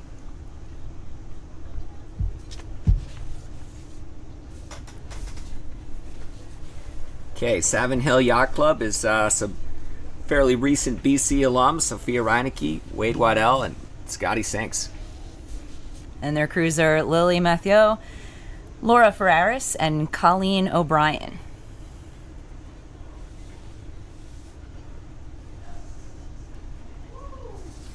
Yeah, Colleen O'Brien, another dual threat, excellent skipper as well as a crew.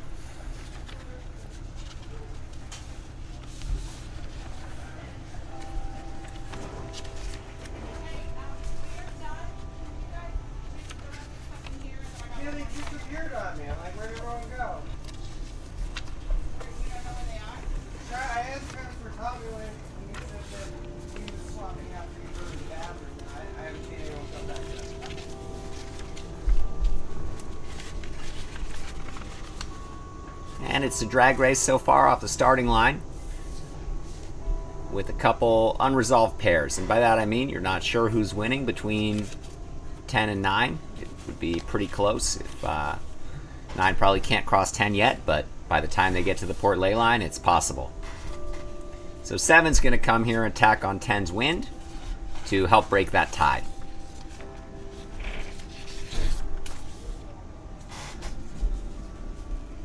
For Savin Hill Yacht Club's team, Sophia Reinecke is our team captain. She was named 2022 Quantum's Women's College Sailor of the Year. She was an All-American skipper named that year and won the A Division and overall in the Women's Fleet Race National Championship. They won the Women's Team Race Championship that year too, or the NISA. And she won the NISA Single-Handed Conference Championship for the 3rd time.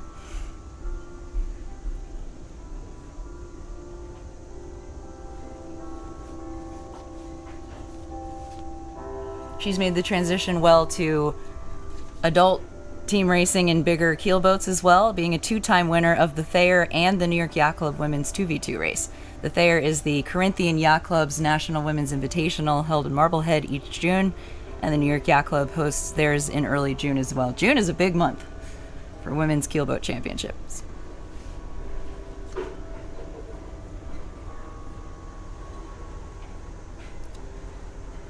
Yeah, Sophia grew up sailing in Fort Lauderdale, Florida, and won A Division at the 2017 Mallory Fleet Race High School Nationals.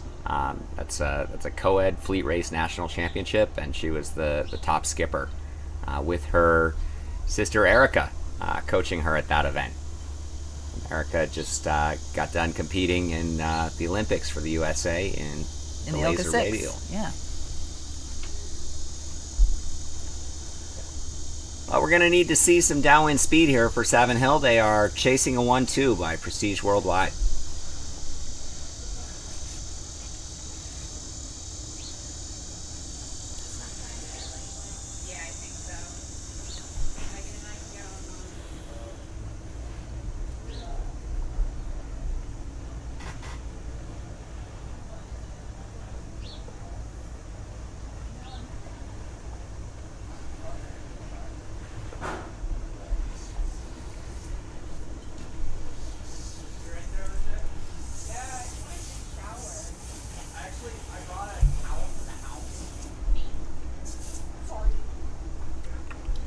Is it just me, or do these reaches feel a lot longer today? It might be the light air. It might be because they're actually longer. But nothing much will happen on a reach leg when one team is in a very stable combination.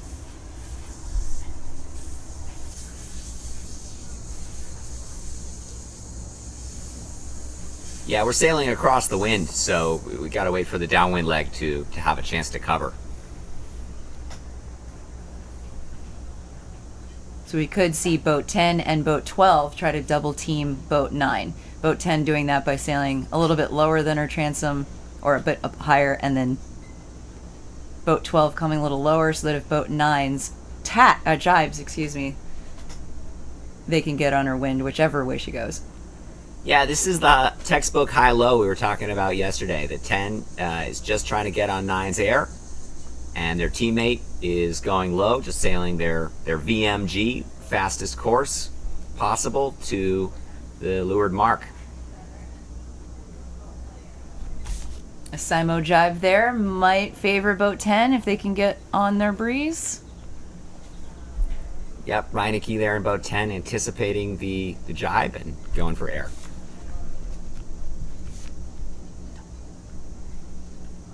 My handwriting, I was guessing.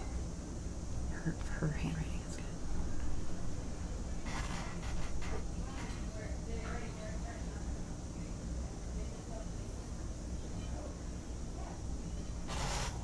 The distance between 9 and her competitors is getting smaller. Will they have enough of this downwind leg left to make something happen? Yeah, I don't think so. I mean, there's a lot of excuses to jibe when you're being covered, and each jibe gains you speed. Boat 9 showing some good boat handling. They're going to get to 12's line and then jibe back here to protect the starboard advantage.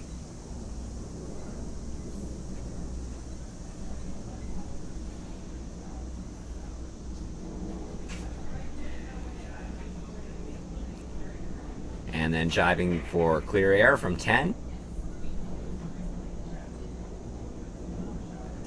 And now they're in the zone with mark room.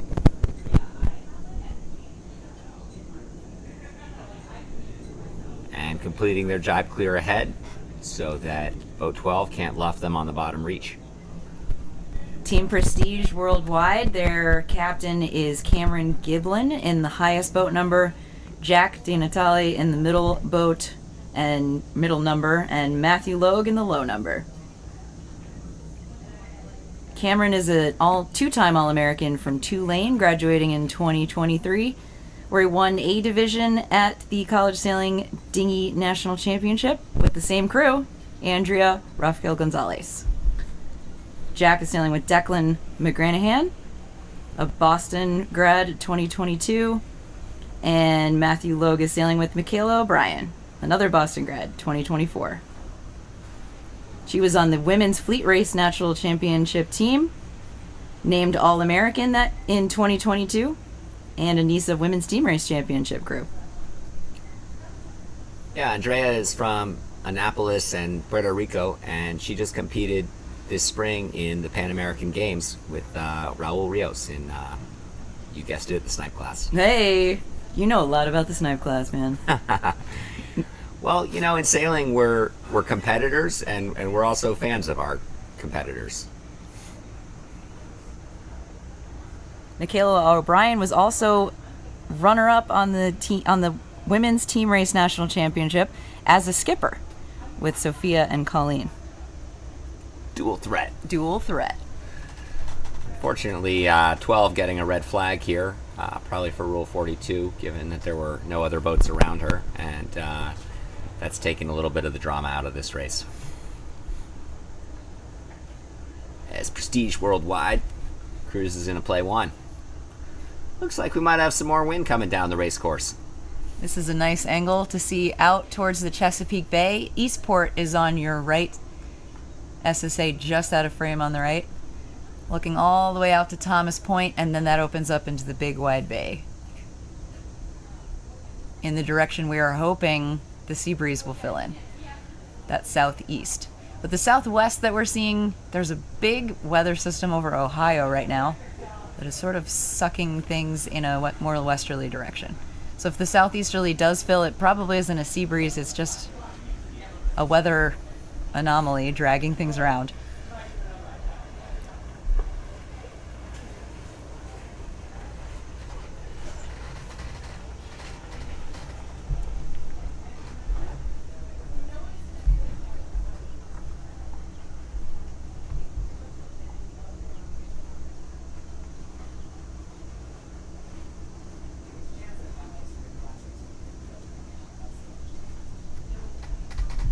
Yeah, this was a pretty big race in terms of seeding for the knockout, with teams in 11th and 12th with 8 wins each.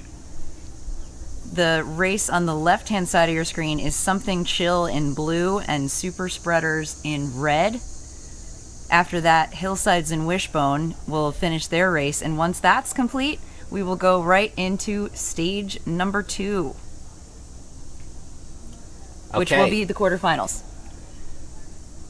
So Ashley, you have word from the race committee that they're expediting the regatta, going ahead into the knockout after this Swiss round? That's correct. And the quarterfinals, as discussed before, unless they've changed the plan, would be a first to 2-point situation.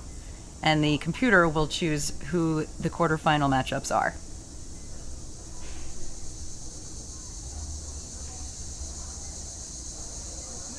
Back over to Prestige Worldwide, finishing their race 1, 2, 4.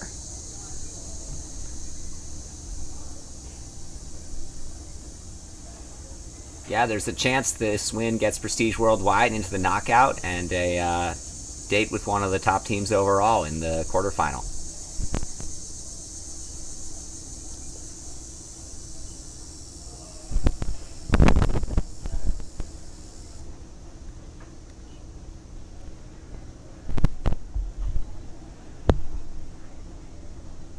Okay, lured mark trap here. Red team running into a play 2. Something Chill and Super Spreaders.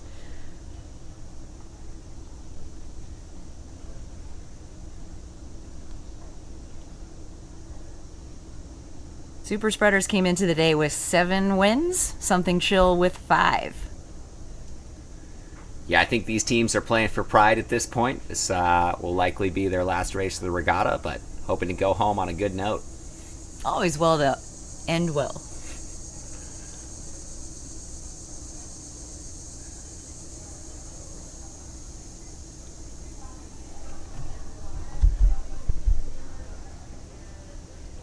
$16 got pretty down speed on that reach, and 2's calling for room.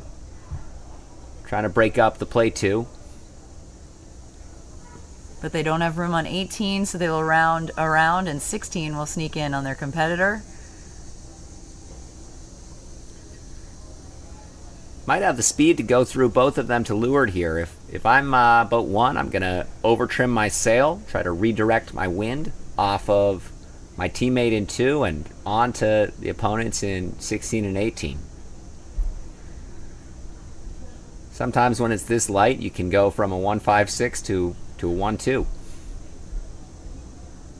Right, especially when it's condensed this much. Sail 3, the only teammate sailing in clear air right now.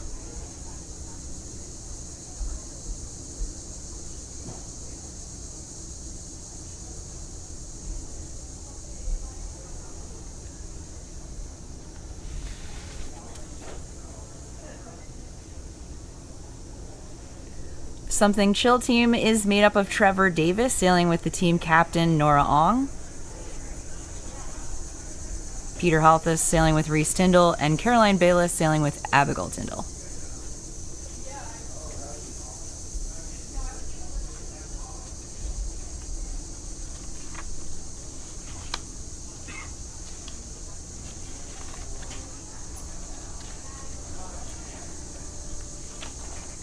Trevor Davis, local Annapolitan, just graduated from Tufts University.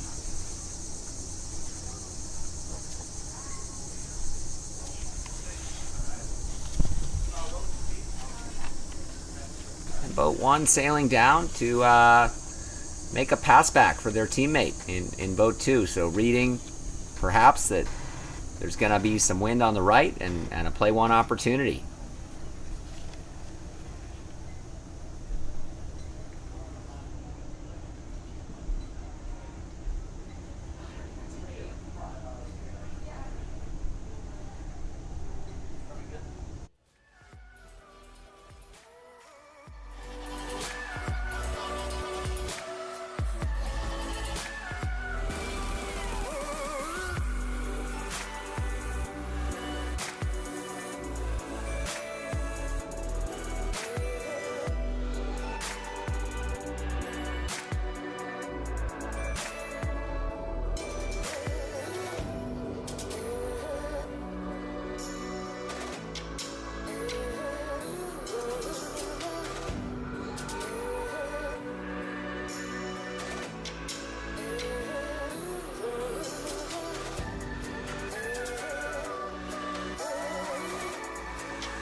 Okay, watching a close ending, dramatic ending to this race with Something Chill in the blue boats, Super Spreaders in red. Ooh, and there's a penalty for boat 2 on Something Chill. That hurts at this stage of the race, but they could still have a play 1 opportunity. If boat 1 can help boat 3 to finish 2nd or 3rd, they might still get the W.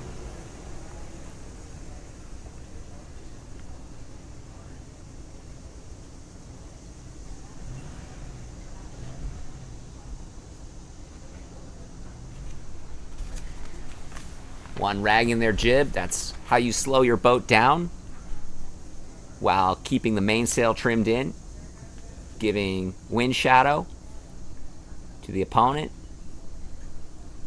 and keeping your foils loaded so you can carve right into attack.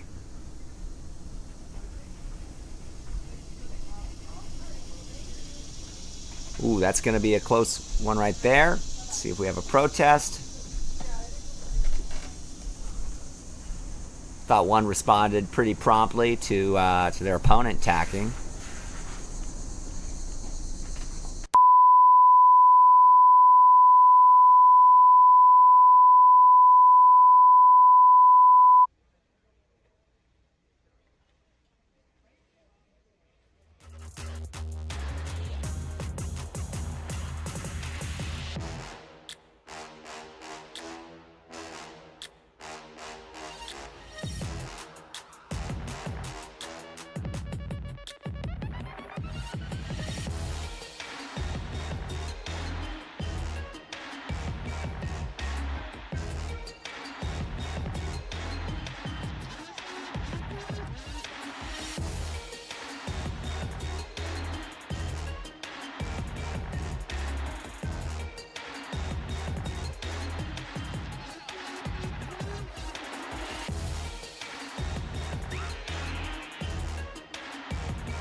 something chill, win some valuable points there.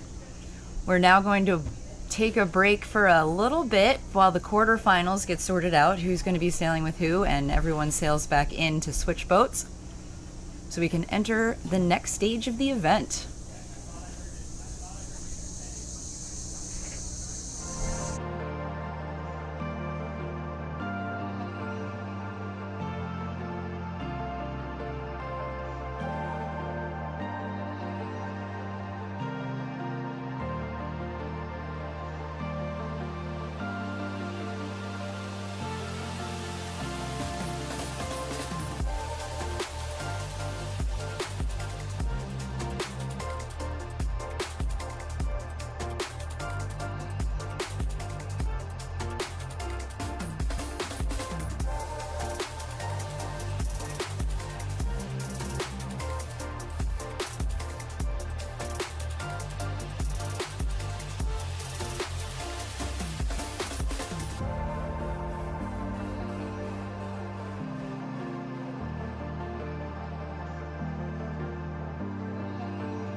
We're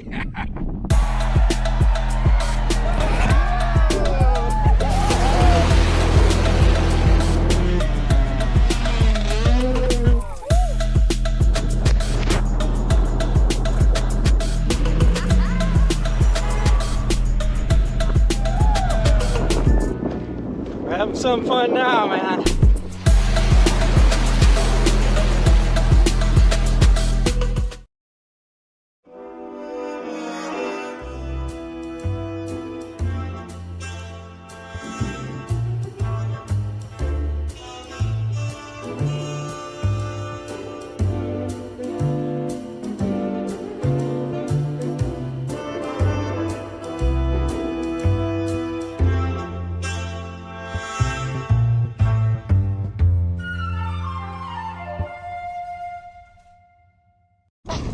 Ooh, this is gonna be smooth.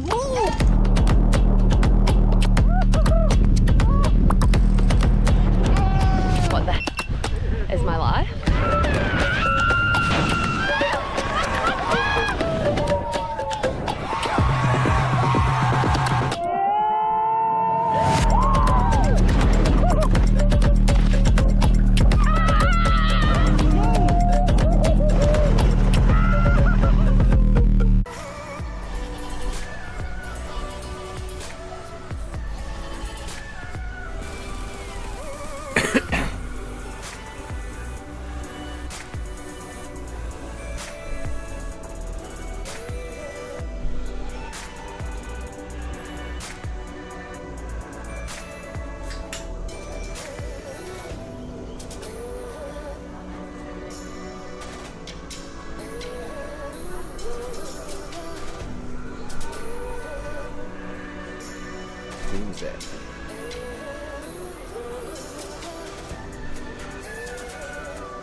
some fun now, man.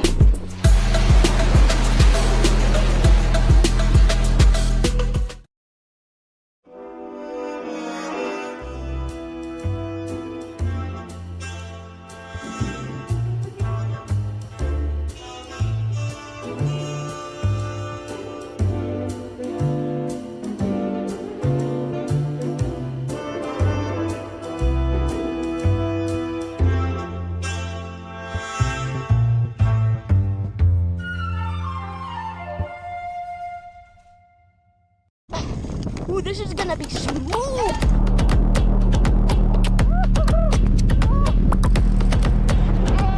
What the is my life?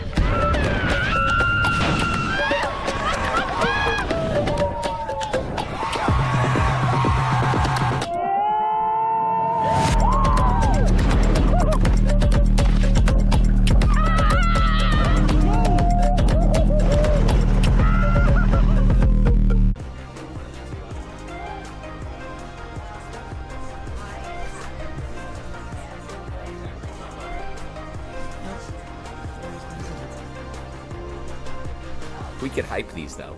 I know. Should we go on soon? Yeah, we were supposed to interview Lisa too. If they aren't responding to my headset.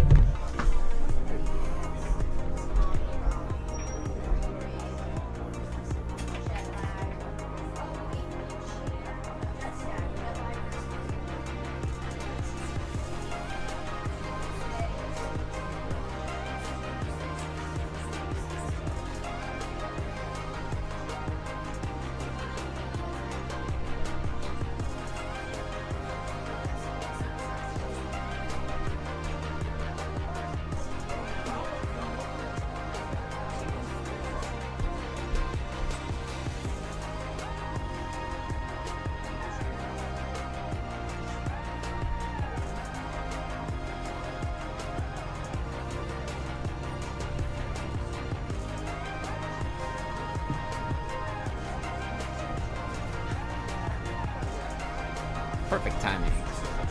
Just finished lunch. Yeah, we're about to go back on. Quarterfinals are going out. Oh yeah? Who's winning? What's the deal? Thank you. The cap on that is sketchy, by the way. No.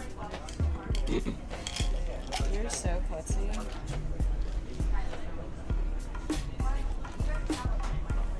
Don't be hating. Who's winning?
All right, the quarterfinals have been decided. Who is going to be meeting up? They're on their way back out to the race course, but before we join the racing action, we have another very special guest with us, Lisa Pline, the event organizer out of SSA.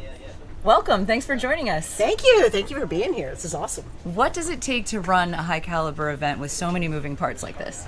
Awesome people. Yes. Yeah, no, we were so lucky here at SSA. We've got such a great group of volunteers, so much experience, in this area.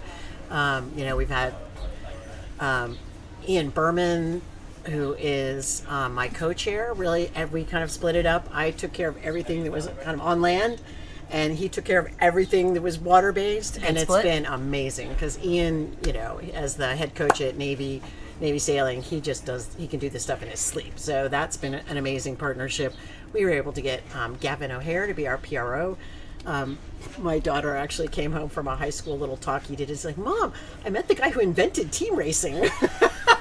He didn't quite invent it, but he did write a book about it. Exactly. And then we have Jeff Borland, who's managed all the umpires, and he's amazing. He did such a great job. Sharon Hatzel from Across the Fence, that is our certified race instructor. Gavin as well, but we've got some great certified race instructors, and then just the team of volunteers, the staff here at SSA, the race committee. Everybody on the race committee is an active One Design sailor, so they know their stuff. It's been amazing. That's fantastic. Yeah. So, if there are any people who are at the leadership roles in their club and they're looking to host something like this, how do you go from I want to host something like this to it being here in the flesh happening right now? It's actually cool. It was kind of it was a process for us. Like, we'd talked about it for years. So people had said, we should run. Why can't we run a U.S. Sailing Championship? And I'm like, oh, but no one had ever taken that next step. So for me, that next step was contacting the event coordinator. They actually, at U.S. Sailing, they have a person who's in charge of all of these events. Right now, it's Deanna Emanuele, who, by the way, does an amazing job. She's been here behind the registration table the whole time. She's been amazing, and before and after. I mean, she's just been terrific.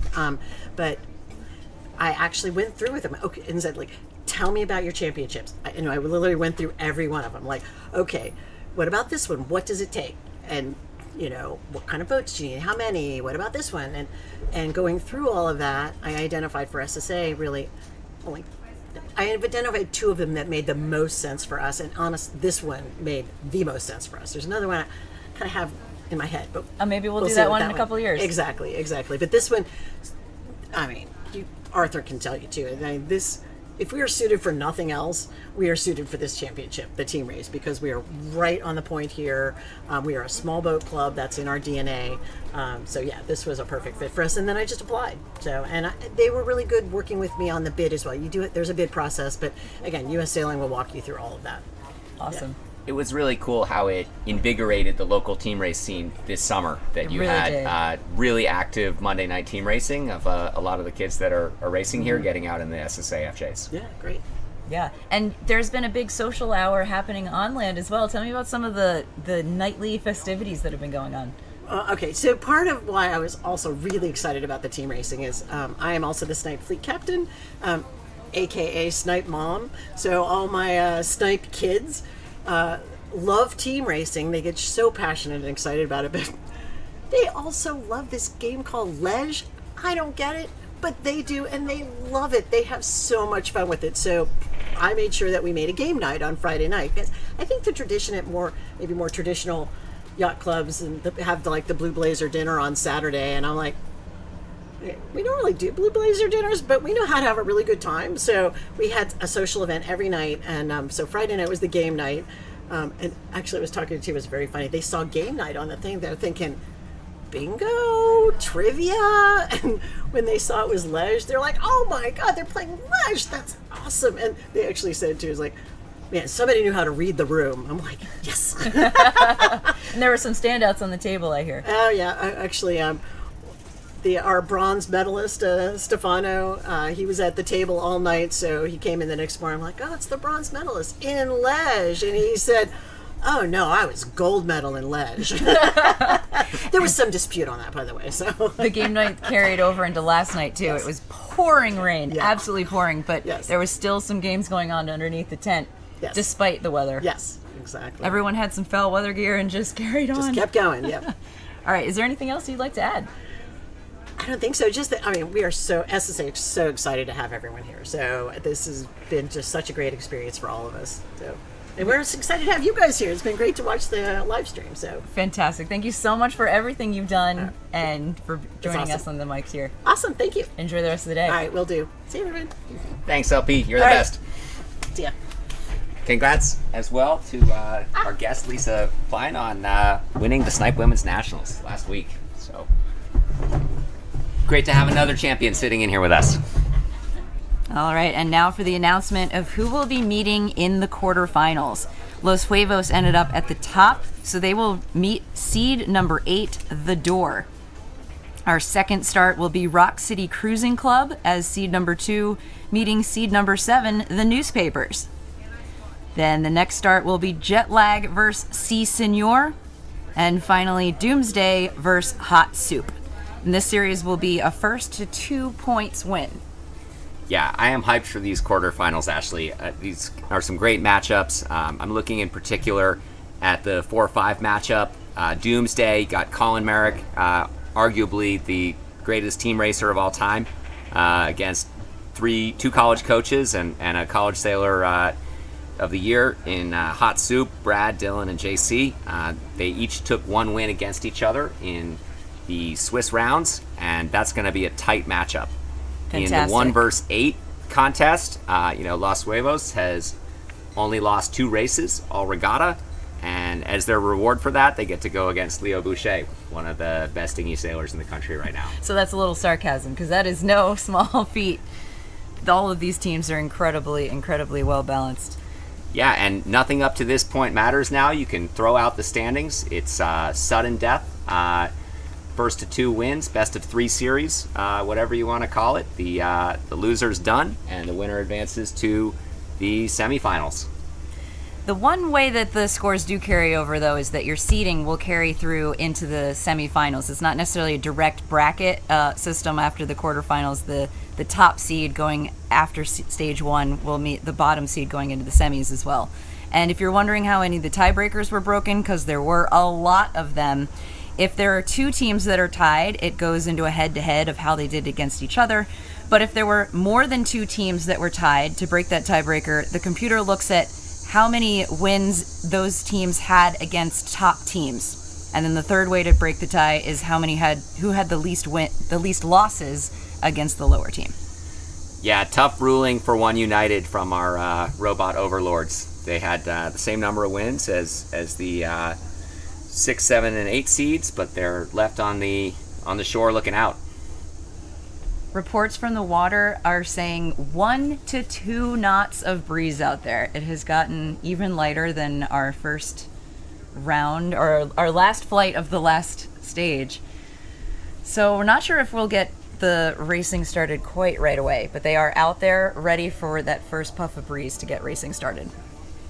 Yeah, you can see they're a lot less relaxed in the boats than they were on the previous wind delay. It's do or die time for these teams, so everyone's staying super focused and ready to race, and I'm sure there's some nerves going on across all the teams, but a lot of champions who are used to dealing with that pressure as well. And certainly there's a lot of camaraderie and racing against former teammates, present coaches. They have a lot of knowledge about each other as humans, as sailors, as competitors. But this also helps their resume. Every time they apply to these big championships that happen all over the world, the national level, the world stage, the regional level, they're applying by resume. So top seeds here, if they end up in the top spots, this will help them out. And then remember that very top team will qualify for the next Team Race World Championship, which is happening at the New York Yacht Club next year in 2025 in Sonars. And I'm Ashley Love, your commentator, joined by Arthur Blodgett. Ooh, that's a pretty big prize for the winner of this regatta. And it's been all fun and games up to this point. Right. We've talked about the camaraderie, the on and off the water, the sportsmanship, just the overall atmosphere and vibe here at SSA has been amazing. But now, these teams really want to win. We have a lot of local sponsors to thank. We have the 3 fleets right here at SSA. The Day Sailors, the Snipes, and the Lightnings have been a huge part of this event. And the Chesapeake Bay Yacht Racing Association runs the organization part of the entire bay. So they organize the Green Book, make sure that not too many events are happening at the same time. They also run a high point system, so they know who wins high point for the year, adding up all those regatta details over the year. And they also are a huge support to help events run at a higher level. Of course, the Severn Sailing Association, the Naval Academy, Intercollegiate Sailing Team, bringing their resources together to make this happen, Spin Sheet, and Zim.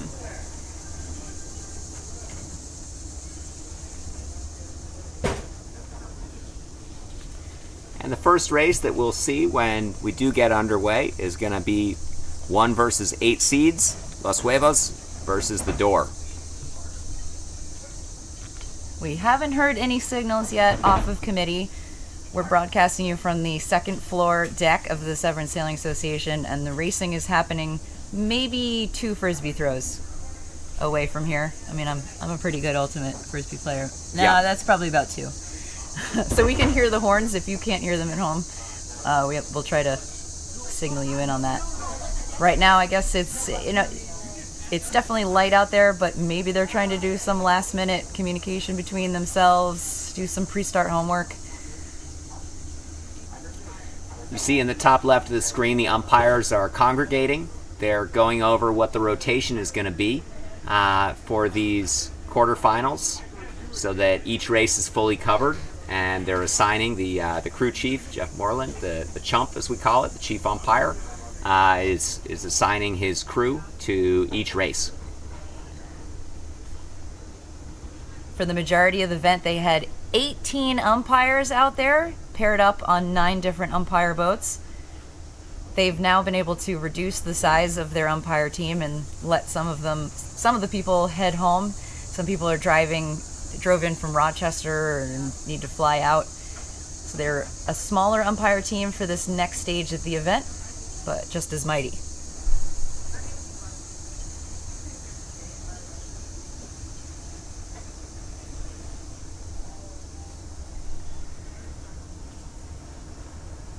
You can see a couple of the Doors rafted up next to each other, having a little pre-race pep talk. Yeah, and speaking of the Doors, Leo Boucher, he has a lot of accolades under his name here. But one of the things that he's done is he's won the Carl Van Dyne Mesa Men's Single-Handed Championship 3 times. And I wanted to tell you a little bit about Carl Van Dyne and why that trophy is named for him. He won silver at the Pan Am Games twice and went to the Olympics as a Finn sailor, growing up in Maniloking, New Jersey. And the reason I know about him so much is because I grew up next door to his family, right, literally next door. And he's a legend. He's a legend around those parts. He was a college sailor at Princeton, but what he's most known for is that when he went to the Olympics in Mexico in 1968, he was favored to win. But in the very first race of the event, his boat touched the flag of a race mark buoy. And there was no way in that day to take a penalty for hitting a mark. The penalty was you were disqualified from the race. It was a harsh, harsh penalty. But nobody saw him hit this mark. Only Carl knew he had touched it. But in his incredible sportsmanship, he decided to throw himself out of the race, even though no one else would have known, a mark of incredible integrity. He eventually ended up 11th out of 48 countries that year, there being no drops in the Olympics as well at that time. Soon afterwards, the Van Dyne rule was put into effect, where you could re-round the mark to clear yourself. So for a while there, it was called the Van Dyne rule, but the rules have been updated again since then, where you can do a 360 and not re-round the mark again, because I guess that sent you back into traffic coming around the mark and they didn't want you to cause more fouls. So that's why people may not have heard of Carl Van Dyne, because the rule has changed twice since his mark of heroism. But just wanted to share that with everybody. Nice. That's a super cool history, and a lot of great sailors coming from Manilokin, New Jersey. Yeah, including me. So there's This is our GoPro shot from the water. One of our spectator ribs is out there with the GoPro 12, bringing us live action from there. They'll probably be near the starting action, so we'll be definitely checking in with them more. GoPro is the sponsor of our live feed this weekend.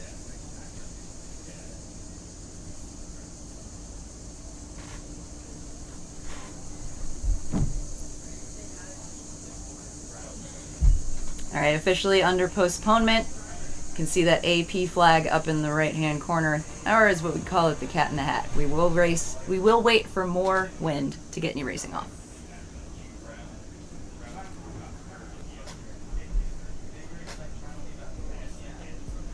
Let's check in with our sponsors. If you're watching from home, don't go anywhere.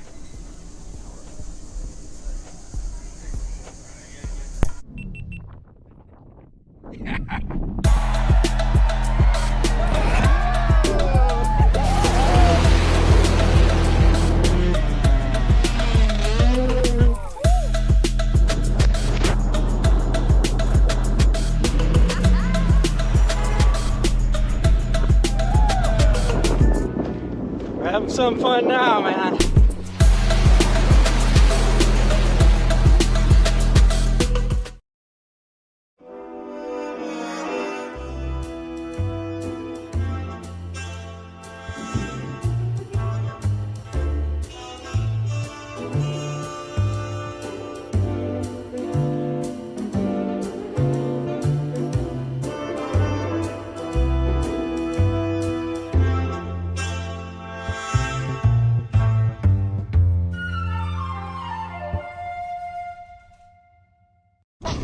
Ooh, this is gonna be smooth.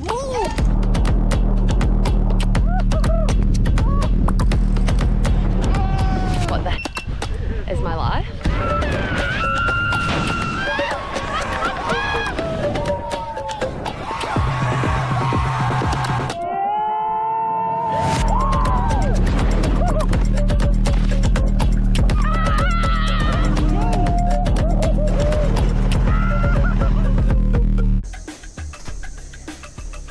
Still waiting on land here for some more breeze. It's probably a fair move because in drifting conditions it can really just come down to luck, and we have so much skill here that they want to make sure we're putting that to the test. They can always shorten the format again and skip the quarters and go right into semis, which would drop out 4 more teams, so we hope it doesn't come to that and we get some breeze before that part happens. I'm as nervous here as the competitors on the water.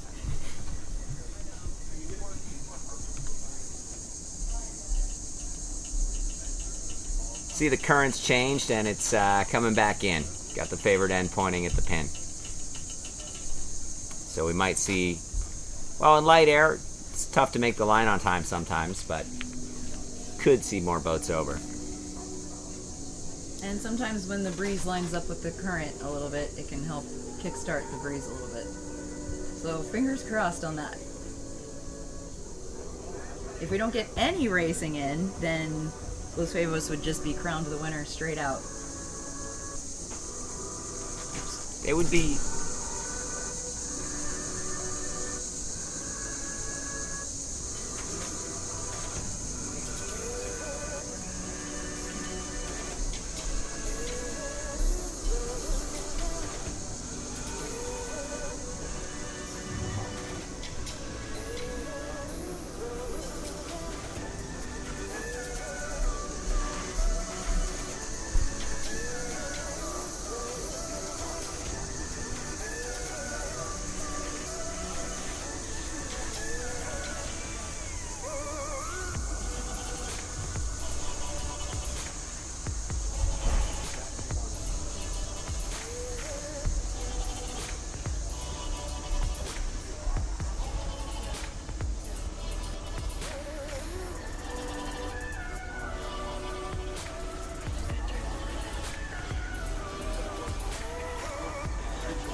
Bradley Adams in boat 14 out there. They're moving a floating little around, playing with his dinghy. Kind of some pressure here filling in. Should be about 2 to 3 knots, hopefully a little more. And hopefully we'll be able to get racing soon.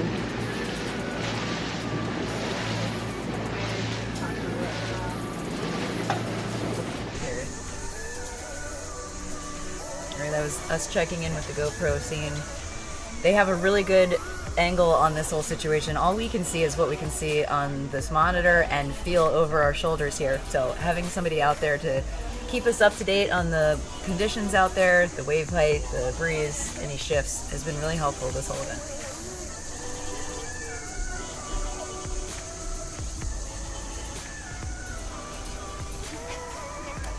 Yeah, and at the same time, Use some on-the-water interviews from the GoPro.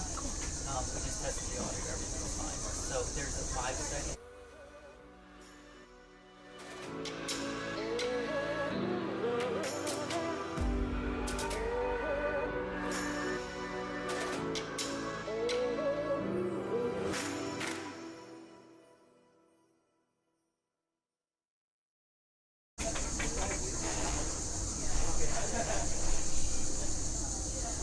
oof, that flag is showing like coming from the Naval Academy now.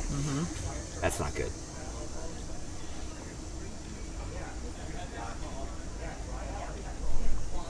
I think we're muted. We're still muted.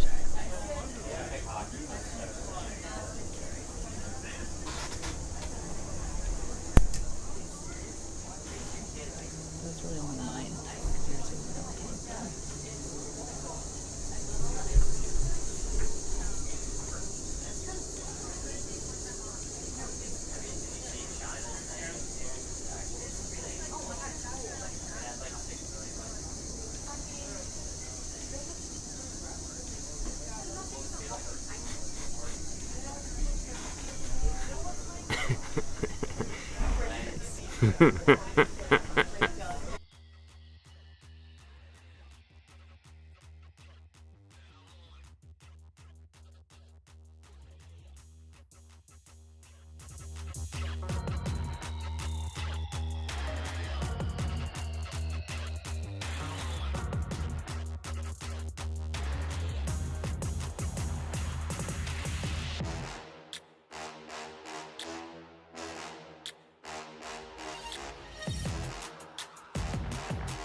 We have a lot of teams hanging out here with us on the top deck, including a very special guest, Sophia Reinke. Congrats on having a pretty great weekend, and yeah, tell us about yourself. Yeah, it's Sophia from Fort Lauderdale, Florida. Arthur was actually my high school coach way back in the day. You coached everybody. Yeah, really, pretty much. That's why they're all great sailors, so props to Arthur. Yeah, went to Boston College. I think I graduated in 2022. Took a gap year, so like bear with me. I think it's They send you a diploma? They sent me a diploma. All right. Then we're good. You know, it could have been That's forged, official. who knows? But definitely had a great time there. Had an array of teammates. A lot of them are here. I sailed with 2 skippers who were actually our starting skippers my freshman year of college. So I haven't sailed with both of them in a really long time. And it was great to sail with them again. That's Scotty Sinks and Wade Waddell. And then we had 3 crews also from Boston College: Lily Matthew, Laura Ferraris, and Colleen O'Brien, who usually doesn't crew, but we threw her in the mix. Obviously a great sailor. had a great time. We had a fantastic first day and a fantastic start to the second day, and unfortunately just made some errors yesterday late in the afternoon when the breeze dropped. Winning combos but not balancing enough. I'll own up to it. And you can't do that obviously when the breeze drops. So I'm sure those competitors out there right now are dealing with the same thing, just trying to keep boat speed and whatnot, when to team race, when not to team race, and clearly they did it better than us sitting on land right now, so props to them too. Well, now we can all be 100% pros watching from land, because it's it's easier to watch when we have the drone shot and we're the backseat drivers. Yeah, right? You kind of sit back a bit. Hindsight's always 20/20 too. Yeah. So talk me through how the adrenaline or anticipation of a pre-start happens. Talk to me. What's happening at each part of that moment? I think every team probably has a different strategy about who's collecting what information. I know at BC we kind of let the pin person do their own thing because their time on distance and ley lines are a bit different down there. But for me, it's usually I start boat. Okay. I've actually started boat since Opties, so I spent a good portion of time down there. I think I'd say so. I started pin once my senior year for women's, but as a boat starter, I think most of what I was doing was gathering information, again, with the middle starter about where the boat ley line is, like where the closeout ley line is, what's the time from Mark 3 to Mark 4, Mark 3 to 4, 3 to the boat, that kind of stuff. And if there is adrenaline, I don't know if I feel it, and maybe it's just that I am feeling it, that I have to keep doing reps of that. So, I don't know, that's what I'm thinking, feeling. Just how many reps, how many practice things can I do before? Right. So. Yeah, that's a great answer, and those aspiring team racers listening at home need to rewind that, start it, stop it, and she just gave you the whole pre-race routine. Yeah, right? you just keep going until you run out of time, and then you're like, all right, guys. Oh, a good part about that too is you have to be just sharing information with your teammates. Do you have code words for that? No, like. I mean, some teams might. When we talk about it on our team, it's like we're all sailors. Everyone here, the competition, as you guys have seen, is like super tight. Everyone's going to know if it's like left phase, right phase. Everyone's also doing their pre-start homework. And then at the end of the day, like if we're yelling it, someone's going to hear it, and it might prompt them to do more pre-start homework. But it's kind of on them to also get their own number. They're not the same like weight as you in the boat. Like they're not the same dynamic. Like could be sailing in a pressure versus lull. So no code words, just shared information. Mm-hmm. So what does it take to be a successful boat starter? I don't know. I've been trying to figure that out like my whole life. Well, that's why we love this sport, right? It would get boring if we knew all the answers. Yeah. To be a successful boat starter, I think you have to have good communication with the middle starter. If you run the starting like sequence that way, it's always been like that for me, where it's kind of like a two-man job. You're trying to work together to own the right side. So definitely communication, and then time on distance, like knowing how long it takes your boat to get from one point in the water to the other. How I was just saying, pressure versus lull, and then like right phase versus left phase. You've got to know all of that, and then just be confident in it.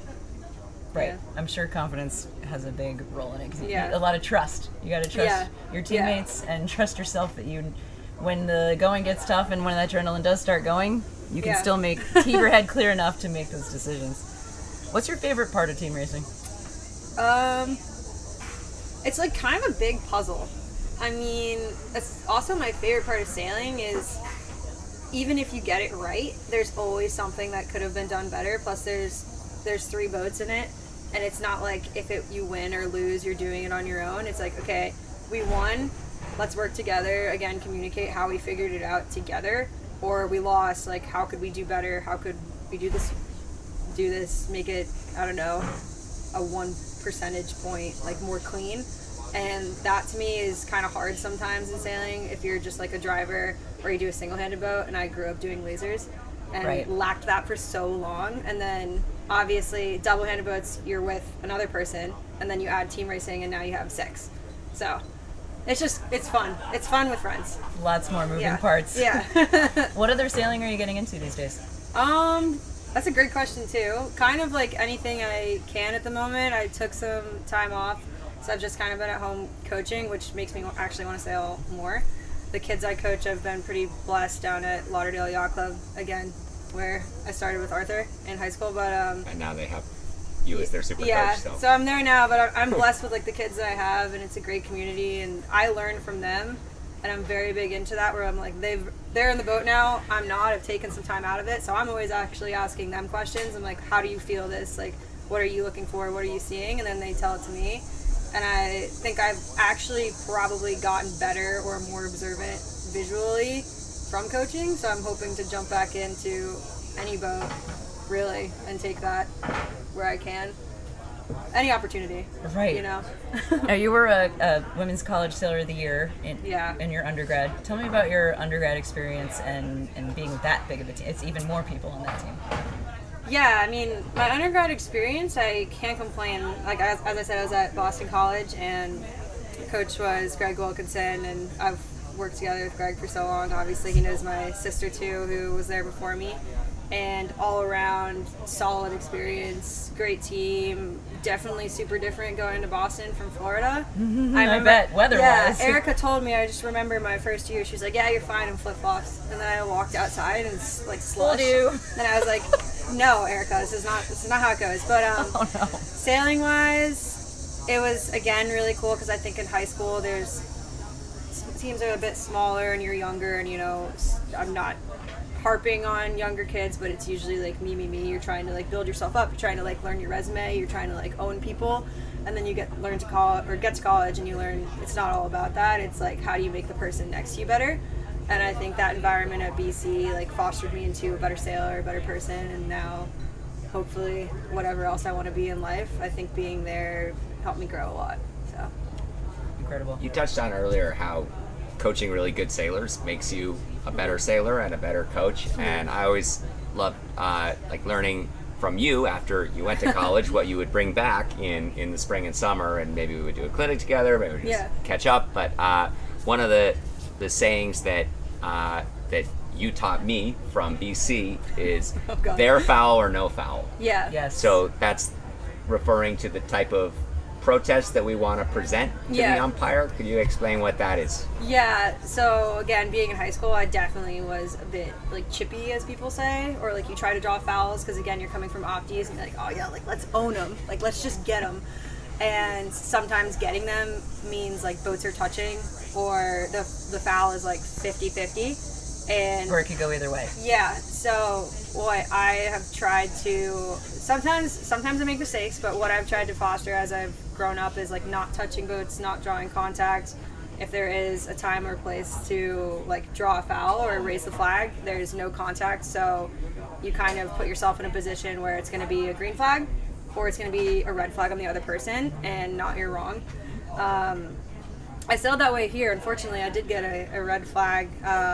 I was told after, though, it was a wrong call, so I'm pretty happy about that, but it took a little bit of like stomaching when I was getting the flag.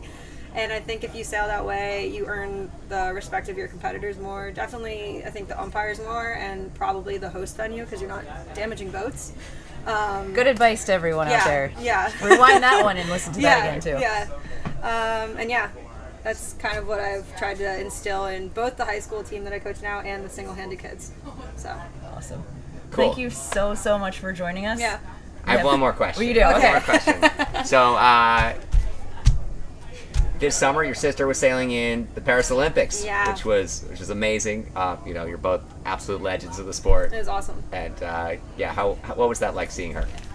Honestly, it was so cool, and I'm so proud of her. Me and Erica are super close. When I got out of college, we were living together, and now she's gone. She's in Barcelona. She went immediately the next day from the games to go start training for the Women's America's Cup. But that experience to me was, I'm 25, and she started to sailing a boat when I was 10, and that's like 15 years of me like being dedication, there, knowing how hard it was, and all of the highs, all the lows, all the tears, like all the good moments, all the sad moments, and it like made it all worth it.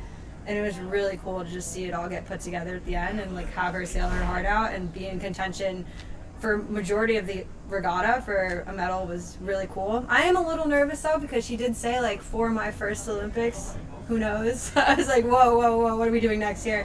But Erica's the kind of person, and everyone knows her, like you never really know what she's doing next, and that's the best part about her. It's just how I was saying before, like next opportunity. And in the sailing world, you're never going to be short of opportunities, so she knows this, but I wish her all the best, and I've never been more proud of her, and who knows, maybe I will be more proud of her. She'll do some more cool stuff. So, awesome. Yeah, it was great. Thank you so much for joining us, and see you around on whatever the next thing is. Yeah, who knows? Good luck to your team with the next opportunity. Yeah. Good luck. Thanks, guys. That was fun. Awesome. Cheers. Yeah, cheers. I got like all this stuff here. Yeah, we do some. Well, Ashley does research. Can you show up and wing it? I was just gonna start because he didn't make that abundantly clear. You gotta wait. Okay, media boat. All right, Kimmy, do you have any insights into what's been working boat handling wise in this light stuff today? Today I think it was just about making sure your tacks were good, but right now because of Rule 42, we can't make sure that we're coming out faster. So just good boat handling overall, and failing. We had to fail a lot. Are there any teams you're looking forward to facing up against in the top 8? Oh, probably all of them. I think we sailed all of them, so just seeing if we can hopefully improve and get into the Final 4.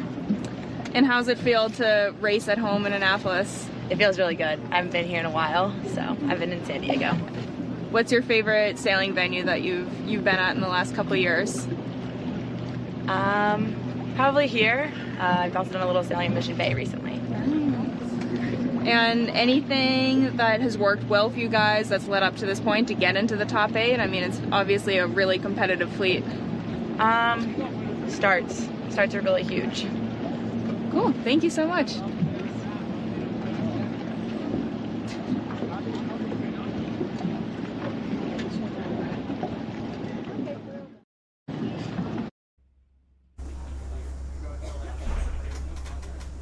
We got nothing to say. We got nothing.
Ooh, this is gonna be smooth.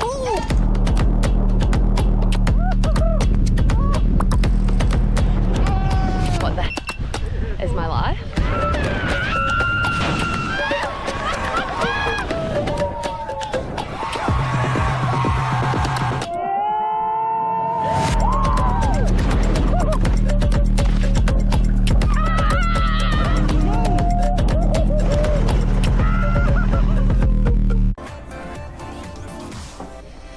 Landing.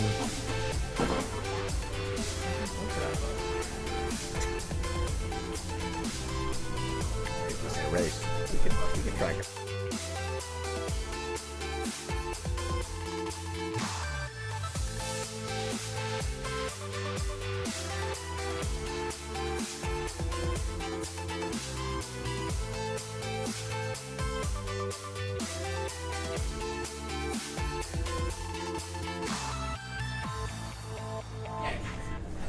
All right, we're back. We've got the start of the first race of the quarterfinals. Los Huevos in navy red versus the door in navy black. And looks like they just got underway. We saw the acceleration from the GoPro footage, and Yeah. they're crossing the line going upwind. This is our top seed, Los Huevos, versus the 8th seed coming into stage number 2.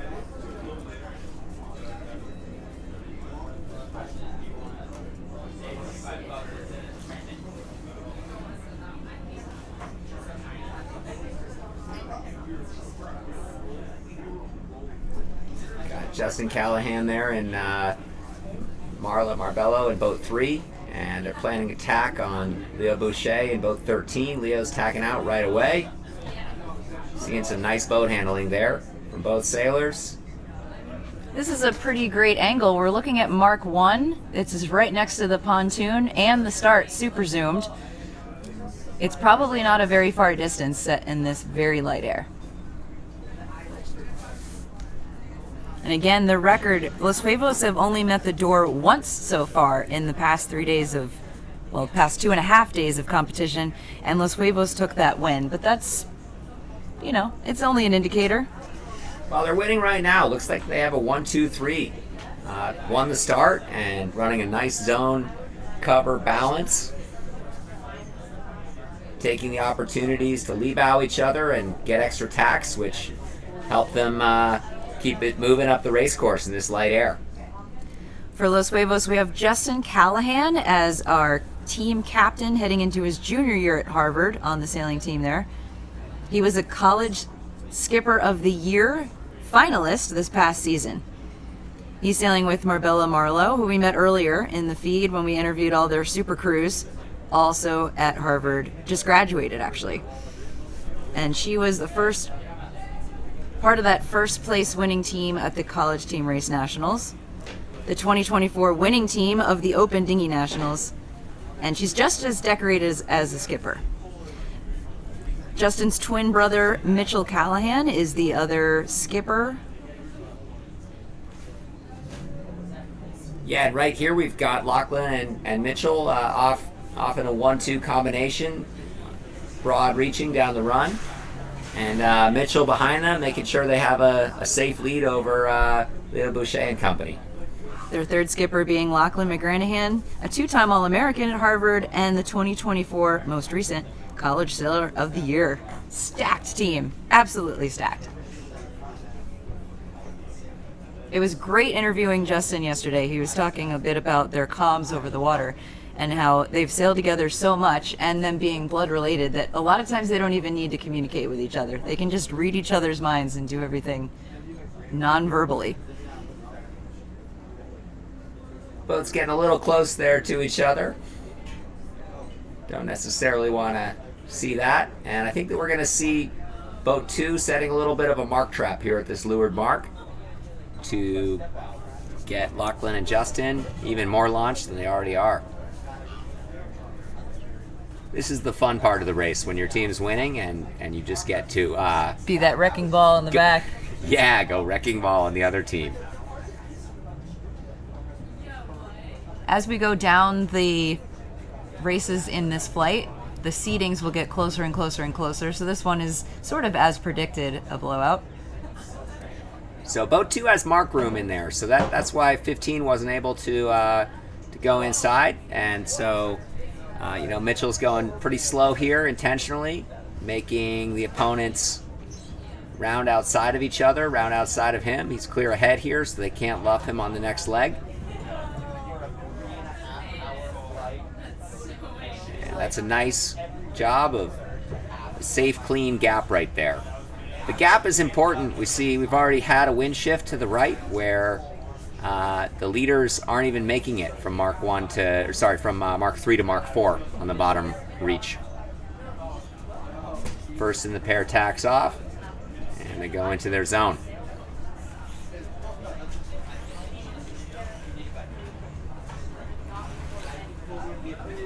So looking like a fairly safe lead for Los Huevos in race 1 of the quarterfinal against the Door.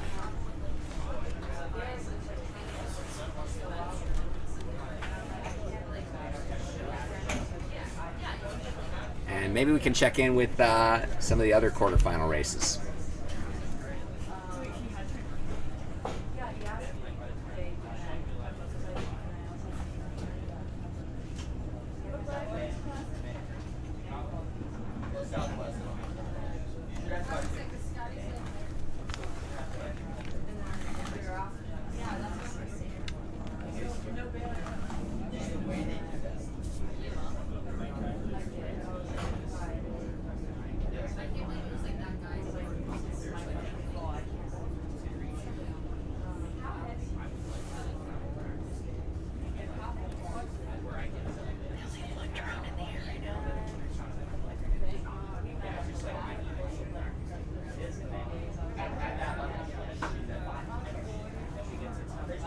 Race committee is jumping in here to adjust for that course that we saw in the drone.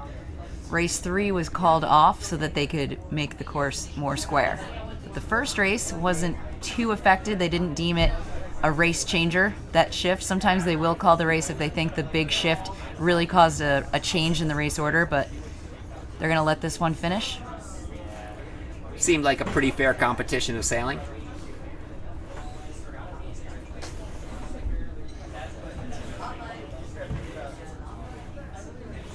And the winning team here, their biggest opponent is really the umpires. They've got to be really careful not to get called for rocking or too many tacks. So you can see they're kind of just putting it home here with this lead.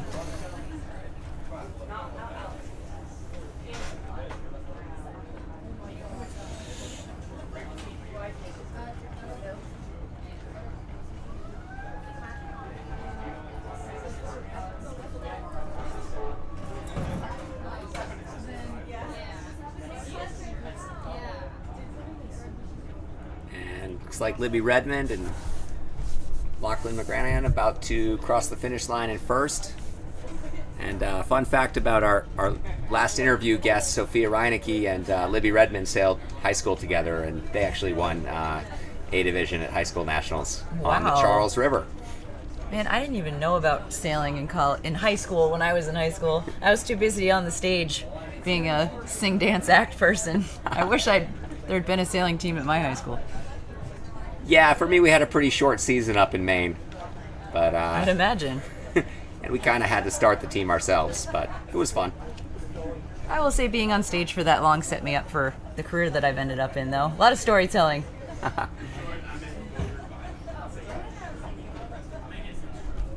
This is why they pay you the big bucks. Right. 1, 2, 3 for race 1 to Los Huevos, and they just need one more win to advance.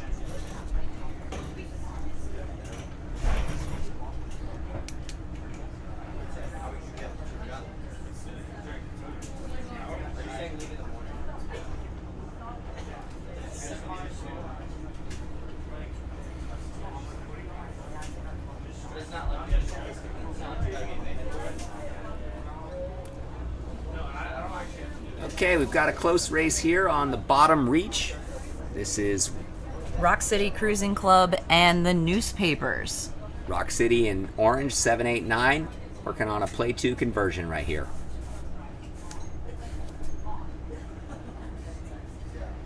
Watch boat 8 and 11. When boat 8 bears away, can they do it with the necessary speed to break overlap on 11 and enter the 2 boat length zone, clear ahead? They did let 12 get around them, which could be danger time for 8, because if 12 can do a pass back on 8 to get 11 around and hold on to the 1, then that could be their play 4.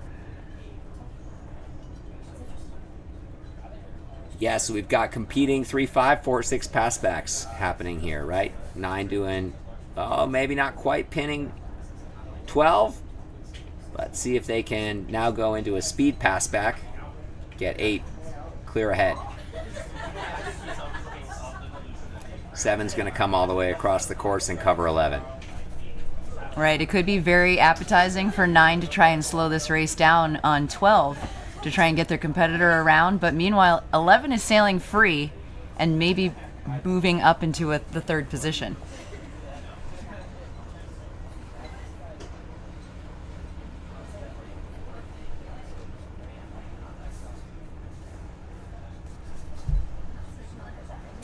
Yeah, Rock City Cruising Club looks like they've converted to a nice play 2 here.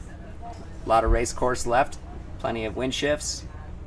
Ooh, that's a nice tack right there by the newspapers. The newspapers have Robbie Meek, Reed Decker, and Tommy Sitzman as the skippers. Yeah, boat 11's really getting some jets out of their tacks. They could definitely be a factor before the end of this beat. They're sailing with Alice Schmid, Annie Sitzman, and Sophia Malvania. So Tommy and Annie are sailing together. They're older brother, younger sibling, younger sister. It's a mix of Stanford, Harvard, and Cornell. And Annie, who's only 15 years old, she hasn't quite gotten to college yet. Red flag there on boat 10 for something related to Rule 42. Oh, that's going to be a big game changer. Yeah, that's a little expensive.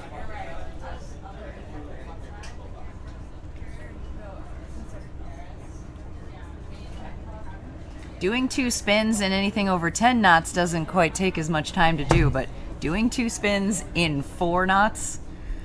Oh. I'm not sure they completed their spin. They're finishing off on port tack. It looks like they started on starboard.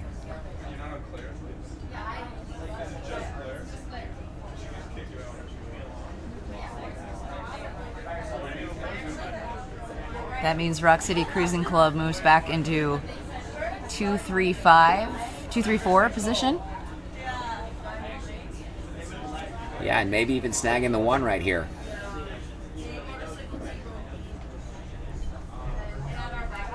There is not much 11 can do there, but they are trying. I'll give them credit for that. Again, this is a first to 2-point series in each of the quarterfinals, so first point going to Rock City. 1 more to go, and they could qualify for the semis. This race was really a contrast of styles. You know, you've got really experienced team on Rock City and some super fast young sailors, Robbie and Tommy on the newspapers.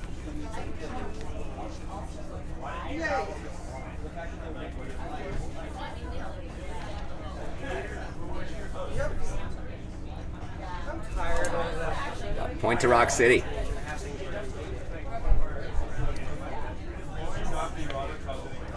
What did you think about those races, Ashley? Is it enough wind to sail right now? Oh, it's hard to tell from here. I know that our race committee PRO, Gavin O'Hare, is a USNA alum and SSA member and is extremely experienced in these conditions, and I'm sure he's taking input from all the other event organizers and all the people that chime in on these things. It's not just one person deciding on a whim what to do. So it must be fair. Sure. Yeah, probably some input from the chief umpire as well. Yes. If we were out in sonars, we would just probably be drifting around. But in dinghies, you can kind of generate your own apparent wind a little bit with the maneuvers.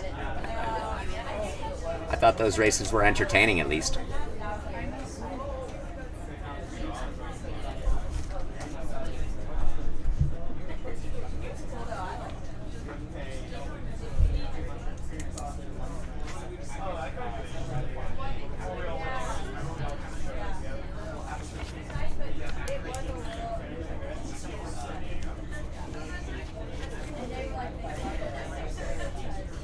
So 2 races complete in that first flight. The next start off would be seed number 3 and number 6 from stage 1, which is Jet Lag and Team C Senor, respectively. Team C Senor is a young team. The Christchurch School, which is a high school, their mascot are the Seahorses, which evolved into C Jose's and then C Senor. That's how their team name came together, just to add a little punch and positivity to it. This is their 3rd Hinman together as skippers. Boyd and Benton won 2 Baker trophies together while at Christchurch. So Hector Guzman is our captain, a 4-time All-American skipper at Hobart and William Smith. Kate, sailing with Kate Klempen, an All-American crew, also from Hobart and William Smith. Boyd Bragg, Dartmouth, 2023. Lucy Klempen, 2-time All-American at College of Charleston. She was just recently representing the U.S. Virgin Islands in the Youth World Championships in the 29er. And she's the younger sister of Kate. And then Benton Amther, New York Maritime, 2023. He now captains big cargo ships, so he's on the water a lot, just in a completely different capacity now, sailing with Hope Breslin, a junior at Tulane.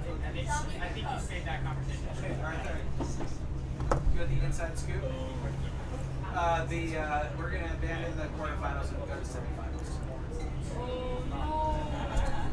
Wow, I just got some big news from Ian Berman running scores. They are dropping the rest of the quarterfinals. We do not have time to complete all of them. So unfortunately, the top four will move on, but the bottom 4 will not, and we'll go straight into a semis. Yeah, tough break for C Senor and Hot Soup. Those 7 and 8 seeds that hadn't sailed a race yet. You know, the newspapers and the doors are already down 1-0 to the top seeds. But 4 teams sailing in, 4 advance based on their previous seeding from the Swiss League format.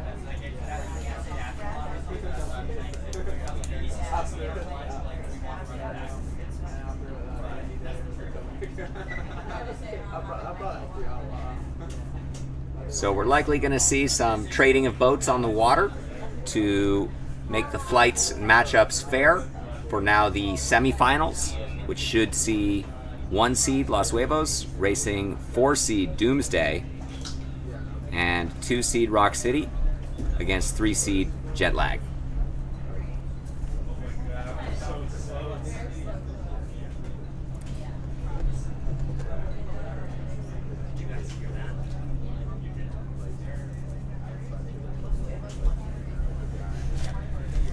Well, Ashley, it's the nature of the game in sailboat racing that it's a wind and weather dependent sport, and sometimes you're trailing and you wish you had more races, and sometimes you're winning and you try to keep that thought in the back of your mind quiet that hey, you want the wind to shut off now and you want it to end, and then sometimes the wind comes up and you sail more races and it doesn't go your way. So we never know. We never know until the end.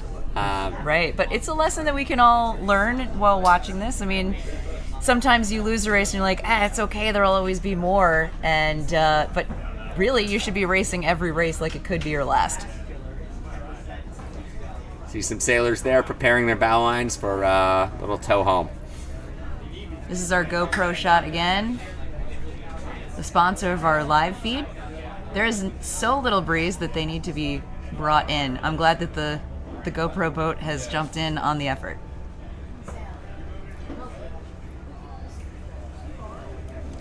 The GoPro towboat. Say that 10 times fast.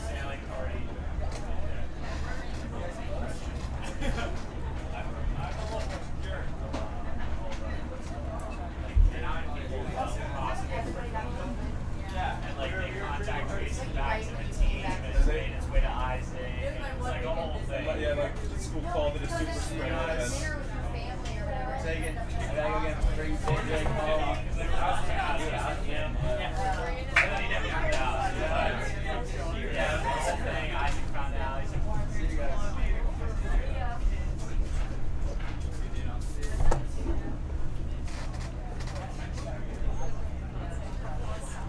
Checking in on the YouTube feed to see if anyone is chiming in. Suzanne Roon asked, what's the schedule in pairing today? You can go head over to the U.S. Sailing homepage with a link to the Hinman right there to watch our coverage and check out all the pairings, the scores, and all the results. And then Truckee Greenhouse asked, can we hear more about some of the bottom level teams? I hope that we did give them enough time this morning for heading on out. Now we will focus on some of those top teams.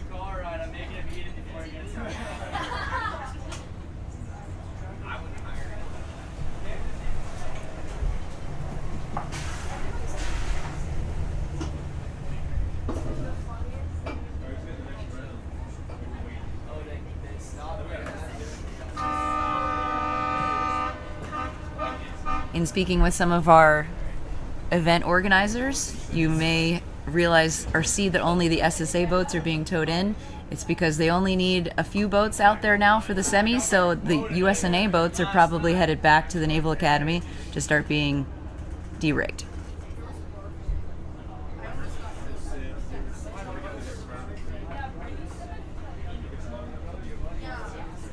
Shout out to SSA Director Travis Carlisle, who gets to check over his boats now, get a head start on that, making sure there's no damage, making sure everyone can get their deposits back. Yes, no easy task. The umpires jumping in here. We got the GoPro boat there on the right with the Gill GoPro flag, U.S. Sailing flag. There it is. Yep, now I can see it.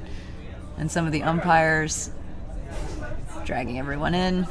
It's a team effort.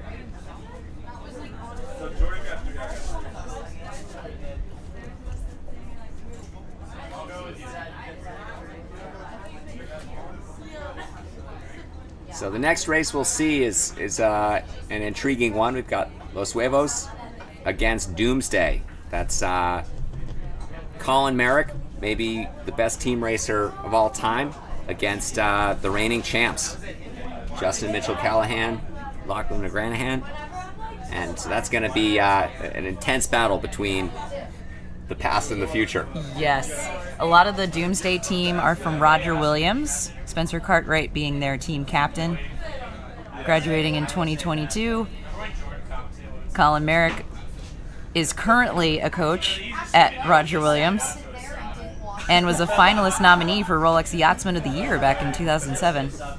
He was a 3-time All-American from Hobart and William Smith, and sailing with Claire Buckley here, who's going into her senior year at Roger Williams. And then their third skipper is Mackenzie Bryan, 2-time All-American, graduated from Roger Williams in 2018, sailing with Michaela O'Donnell. Yeah, when you look at all the Hinmans and all the Wilson trophies that Colin Merrick has won over the years, he's got an argument to maybe be the best ever. Calling him the GOAT? Current GOAT. We got some boys on Los Huevos who are just getting started.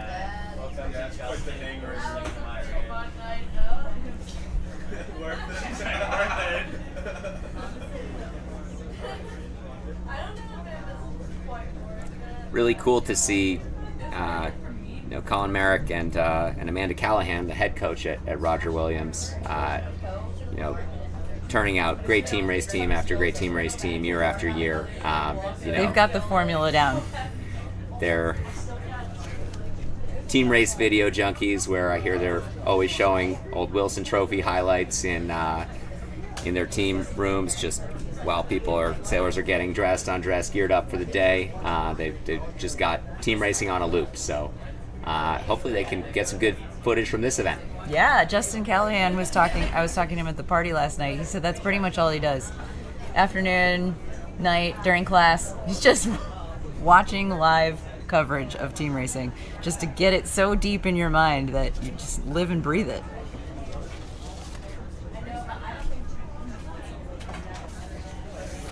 Yep. Watching old Olympics over the years as well, you can learn a lot. One of my favorite for tactics and rules situations is the women's match racing in the 2012 Olympics, the Elliott Sixes. That's some great video from London of just positioning, and it's pretty fun to watch. It's 3 girls in each boat. They're hiking. They've got spinnakers.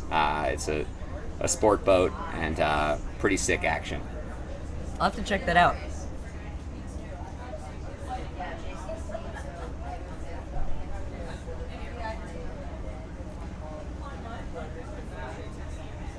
It's been really neat to see in our lifetime how GoPros and drones are just moving the sport forwards, helping us all be better sailors. Speaking of, there's our GoPro shot. They got their teams that they were towing in all the way back to the club. Yeah, these teams coming in have got to be disappointed. You know, they were hoping for a shot to knock off one of the top 4 teams, and the wind gods did not cooperate.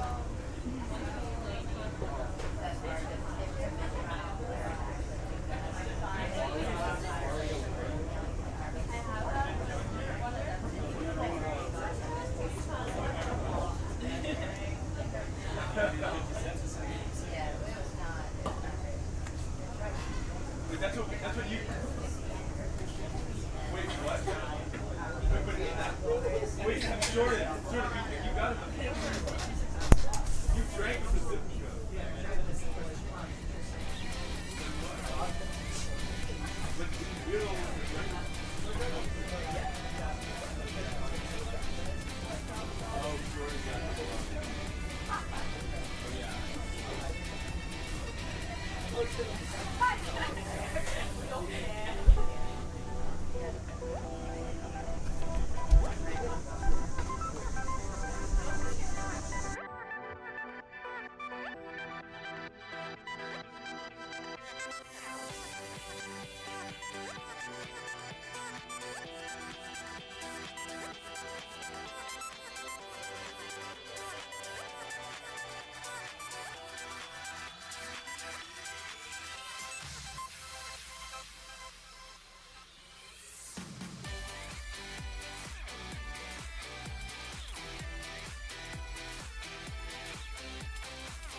The boats are headed back out. We got the semifinals coming up between the first seed Los Huevos against the fourth seed Doomsday. And we looked up their record. They have met twice. And Doomsday is one of the 2 losses that Los Huevos had in stage 1. So they have a 1-1 record against each other, which is quite exciting. And then Jetlag and Rock City Cruising Club meet as the 2nd and 3rd seed. They have, Rock City has won 2 races against Jetlag, so there's that. But still, anything can happen. We're very excited to be watching this first to 2-point situation. If we get in the full semis, then we will move into the finals, which would be a first to 3 points. 4 teams left, sailing a knockout for a national championship. What could be better? Maybe a little more breeze, but we are going to make the most of this. The course has changed to a southwesterly direction. SSA and EYC Race Committee have moved our course around axis by about, 70 degrees. They've been pretty active. They've definitely been earning their service days. The volunteers on the mark boats and race committee picking up anchor, dragging marks, and sometimes it's over 60 feet deep out there. They've got to pay off a lot of lines. So huge kudos to all the volunteers on race committee, great sailors, SSA members. As we've been talking about this weekend, met their chief leader, fearless leader Lisa Klein, and yeah, looks like we got a little more squaring up of the course to do, but this breeze looks sailable. I think we're going to have a semifinals starting shortly. At the Severn Sailing Association, we have a small staff, and the rest of running racing all summer, spring, and fall long depends on volunteerism of the members. And we're all actually required to do duty days. We have 2 or 3 duty days required, or you got to start shelling out money or hiring a junior to do it for you. Big thanks to our local sponsors. The Day Sailor, Fleet 1, the Snipes, and the Lightnings are 3 one-design classes that race right here out of Severn Sailing Association, the Chesapeake Bay Yacht Racing Association. And then next is our SSA Burgee and the Naval Academy's Intercollegiate Sailing Team Burgee, pooling a lot of assets together to make this happen. Spin Sheet and Zim.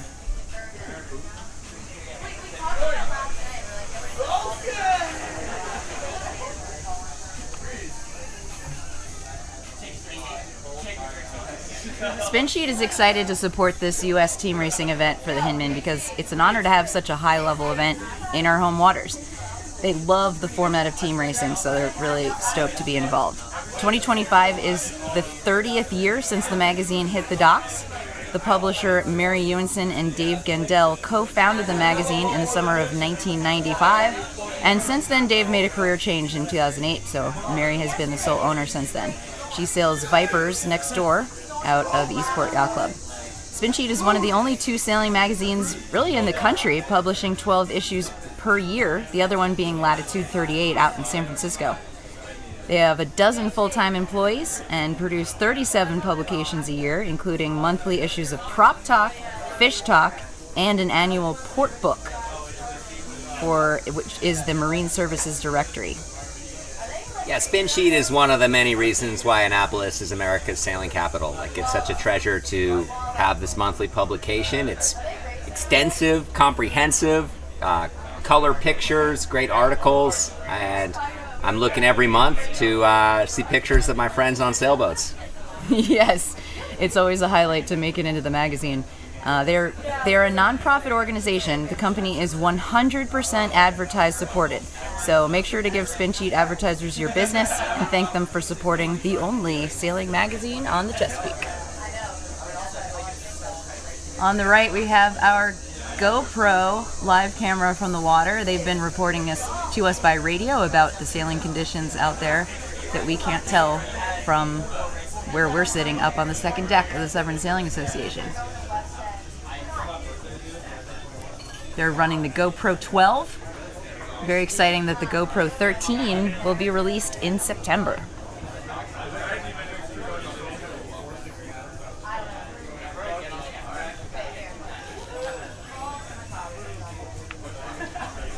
Race committee flag flapping pretty much horizontally right now as Justin Callahan in boat 6 tests his angle on port off of the pin end. Line actually looks pretty square to the breeze right now. And our first race is going to be Los Huevos in pink, numbers 4, 5, 6 against Doomsday. Colin Merrick and a cadre of Roger Williams alums in the black boats 13, 14, and 15. And Colin Merrick has won this event 6 times. He is the most winningest. Is that the word? Winning. He's the most winningest of this event. The most recent win being in 2021 with some other skippers here on other teams. He's also a 2-time winner of the ISAF World Racing World Championship in 2007 and 2009.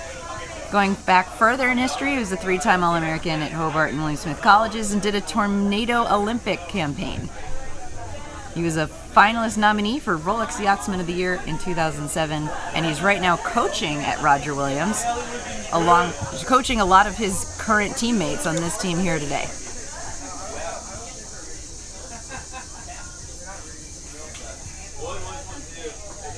Yeah, he's the assistant coach at Roger Williams. Amanda Callahan is the head coach, and that's really Team Race U. They love it there.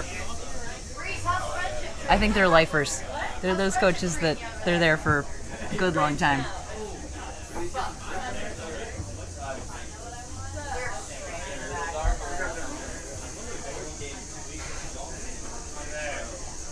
Got some interesting cloud cover over the center of the race course. That's going to kind of make the breeze unstable around the edges of the cloud.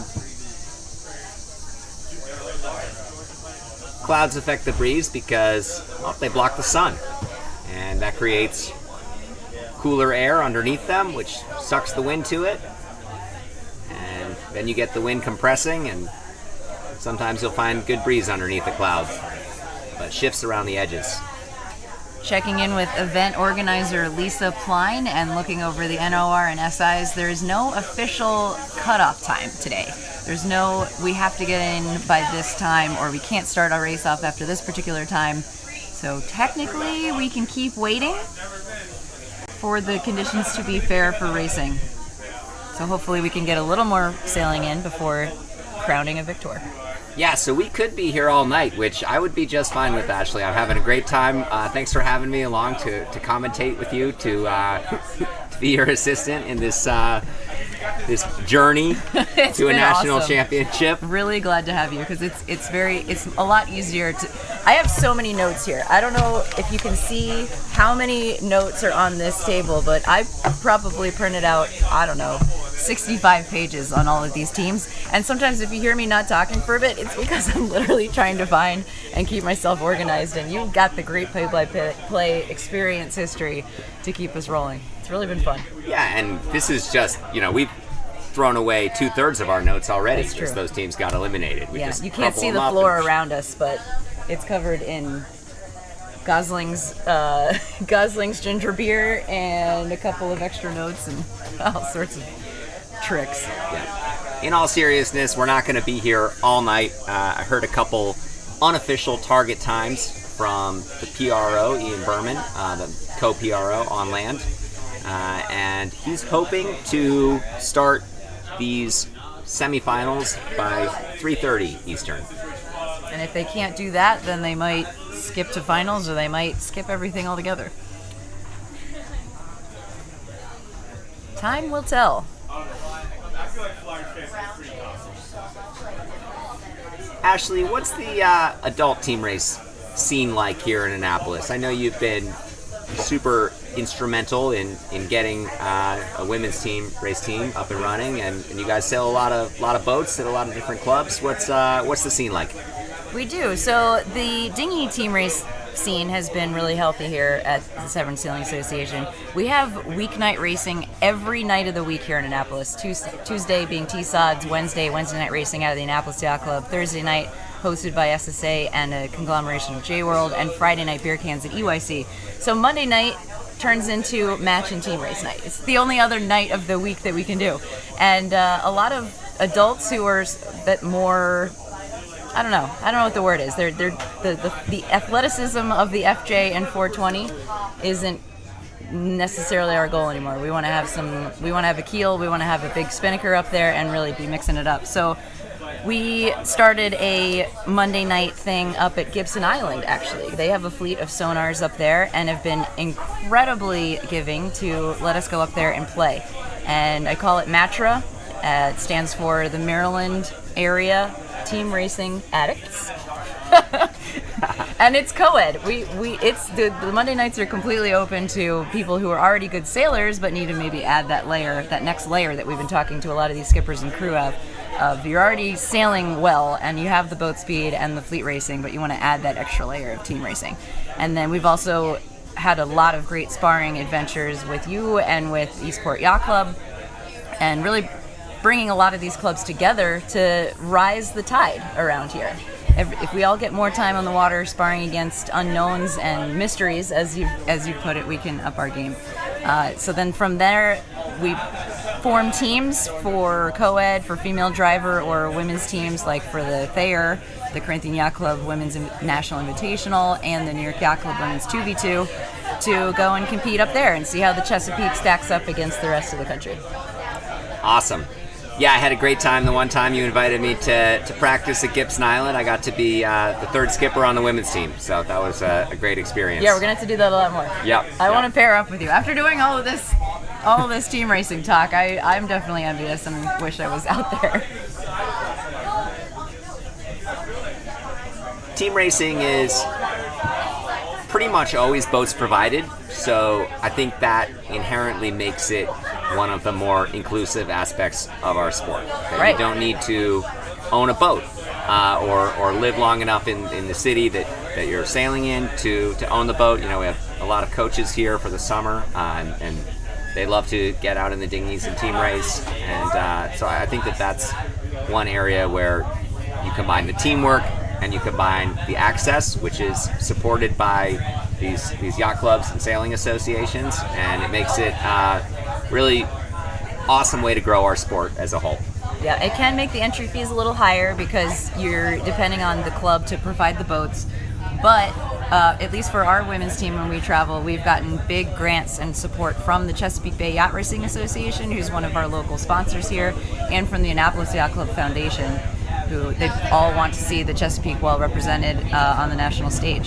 And we've been fortunate enough to be doing that for 4 years now, and myself skippering with Sarah Morgan Waters and Janelle Zarkowski, and we've podium finished at both of those events each time we've gone. Congrats.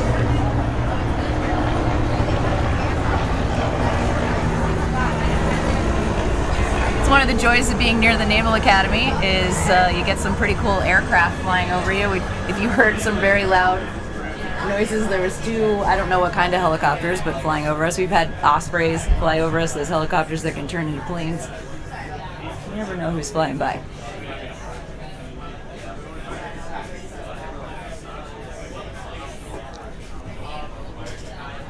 There's some interesting gamesmanship and mental game going on the water right now. There's 3 teams out there ranked 2nd, 3rd, and 4th right now who desperately want to race. That they really want to get the semifinals and finals in, because if they don't, then they're not winning. Especially Doomsday, I would imagine, because they're seated number 4 right now, and they're one of the 2 teams that have taken a race off of Los Huevos. The other one being C Senor, who didn't quite make it into this semis. Absolutely. Colin Merrick's team was the first to launch. I heard him say, "Let's spook the herd and get in our boats and go sailing." And so they're definitely trying to instigate some racing, regardless of how marginal the conditions might be. And for Los Huevos, they're in the catbird seat right now. And so it's a mental game of you have to have the desire to race, right? That even though if there was no racing, you would win. You still have to expect to race and want to race. And I think that team is really mentally tough, and they just love to compete. So I know they're in a good headspace right now where they hope we get some racing in as well. Yeah, they seem wise beyond their years. I don't think I was that savvy at that age. Just trying to get my parallel parking down. But sailing is a lifelong sport. I've definitely learned that. There is something for everyone. And if you're not learning something every time you go out or every time you watch something, you're not doing it right.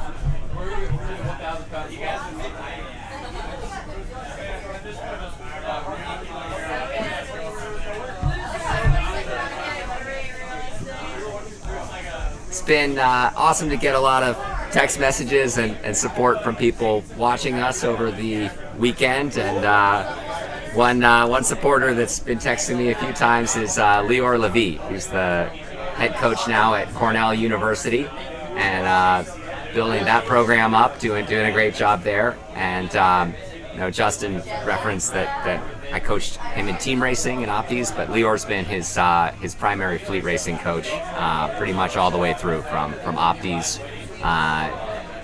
We had Justin and Mitchell were learning from really three coaches during the 2 years he was at Lauderdale: Lior, Pilo Rocha, and myself. And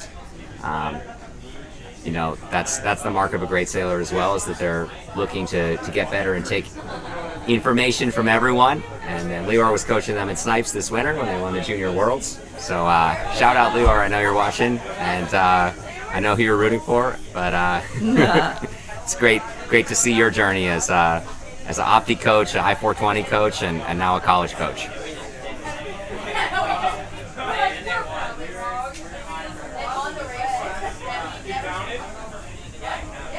And coming back to the local scene and supporting women's sailing, on a more somber note, we lost one of our sailing community members, Maggie Flanagan, yesterday. Passed away way too early before her years, and she's always been a huge supporter of sailing. She sailed a lot on Firebrand, J105, and just well loved in the community, and we're going to miss her a lot. So this one's for you, Maggie. I'm raising my glass to you.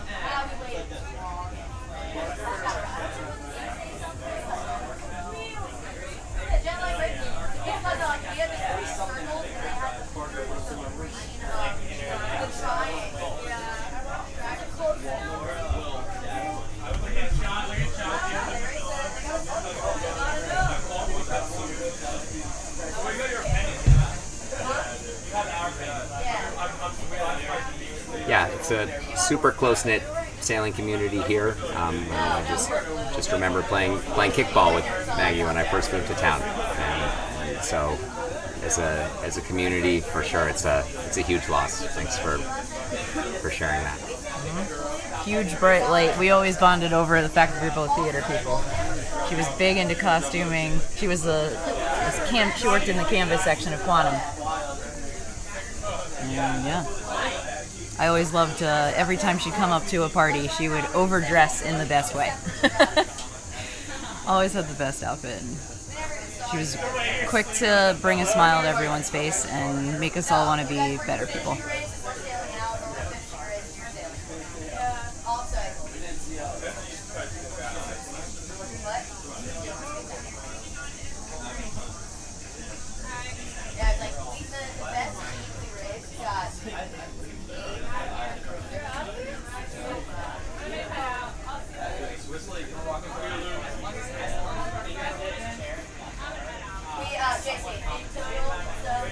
Not too much wind right now, but some changes in the sky for sure. It seems to be clearing, and who knows, maybe we'll get a little thermal from the south.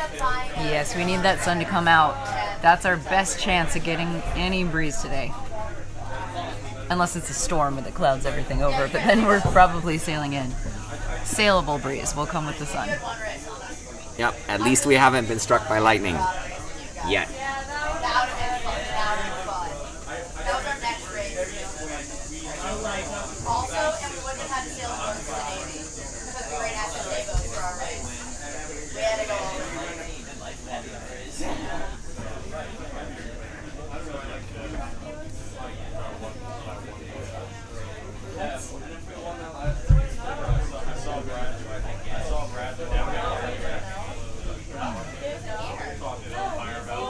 Annapolis has kind of a reputation for light air.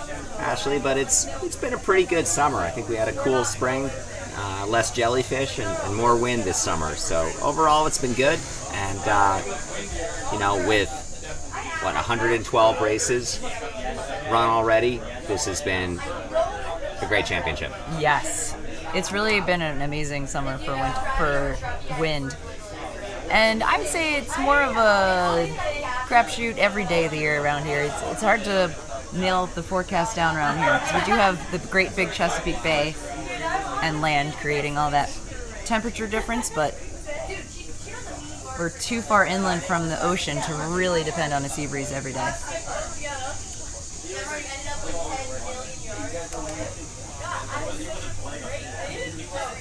So that's why we have events and championships like this be 3 days long. Yep.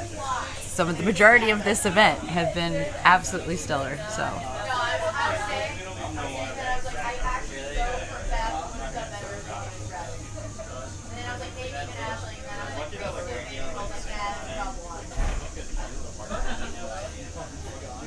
Yeah, I'd rather have a 3-day event. It's nice to stay in one place for that amount of time, get kind of settled, get into a regatta routine.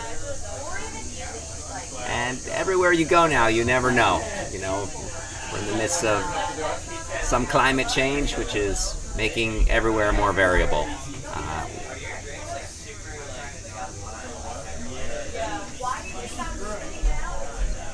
We went to Cork in Kingston, Ontario this summer, and we had some good days. It was 4 days there. I think 2 of them were pretty good. 2 of them were a little bit lighter, but that's a noted thermal breeze that wasn't quite as strong. Right. Nothing's a total given. Newport's been a little lighter times we went there this summer, so I think we're just in a high variance period in the Earth's development. You can't sell this race committee short. They've gotten in 206 races so far this event. Absolutely amazing. So when I said 112, I was just a little bit off. Yeah, we had to count the couple that we got in today. 206. Wow, awesome job by Gavin O'Hare on the signal. And pretty grueling regatta for the umpires as well. Right, they're out there with no cover from the sun, no sails to put between them and the elements. Dark gray inflatables. Right. No brakes like the sailors have on land. And doing an awesome job, really making team racing the super sport within the sport that it is.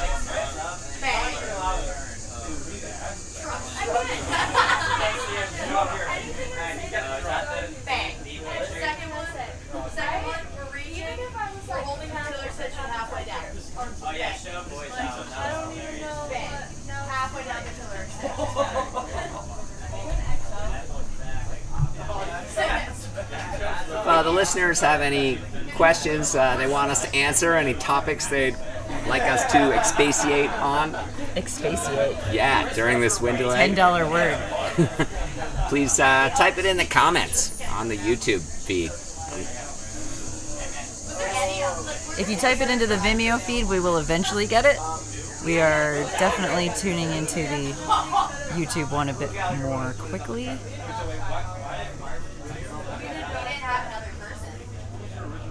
Yeah.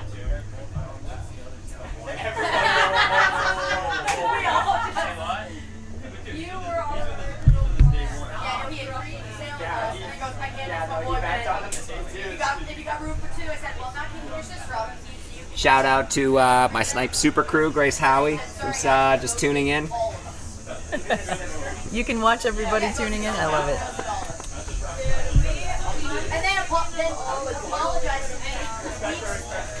Another really good college skipper turned sometimes crew in the Snipe, and she drives the Viper as well. And as we've been saying all regatta, good skippers make good crews make good skippers. So. Oh yeah, when's the last time you crewed? That's a good question. I would crew. I love crewing in keelboats. I love trimming, honestly.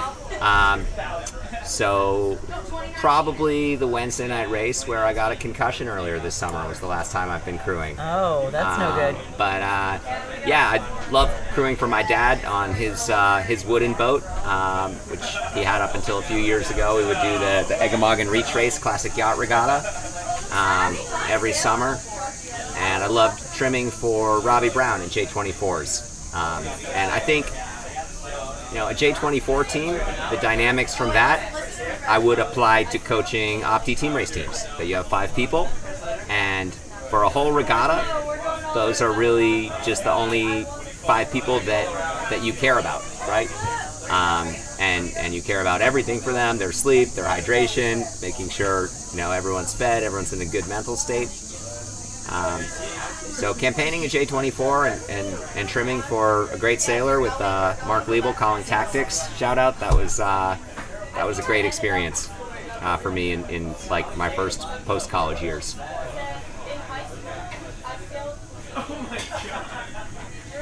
So I'm a little big and maybe a little clumsy to crew on a dinghy, but yeah, I'll hold some sheets and try to make a keelboat go fast any day of the week.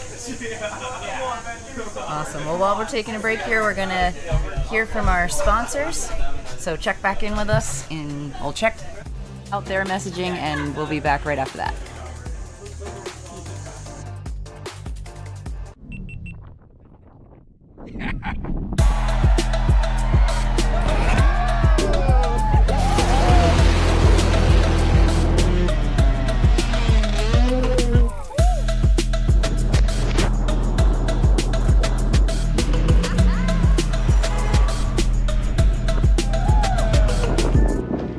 We're having some fun now, man.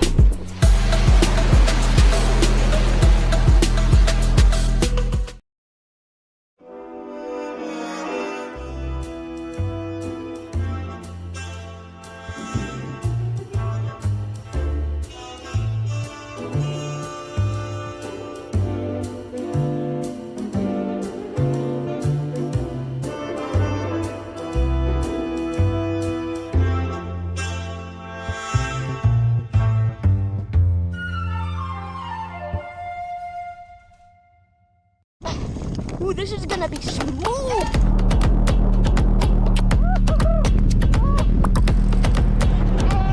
What the is my life?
We have another special guest joining us in the commentator booth, Diana from U.S. Sailing. Hi, Tell us about everyone. yourself. I'm the competition manager at U.S. Sailing. I'm originally from Puerto Rico, but now I live in Bristol, Rhode Island. And I'm here as the OA rep from U.S. Sailing. Fantastic. So what does that mean? The competition manager or OA rep?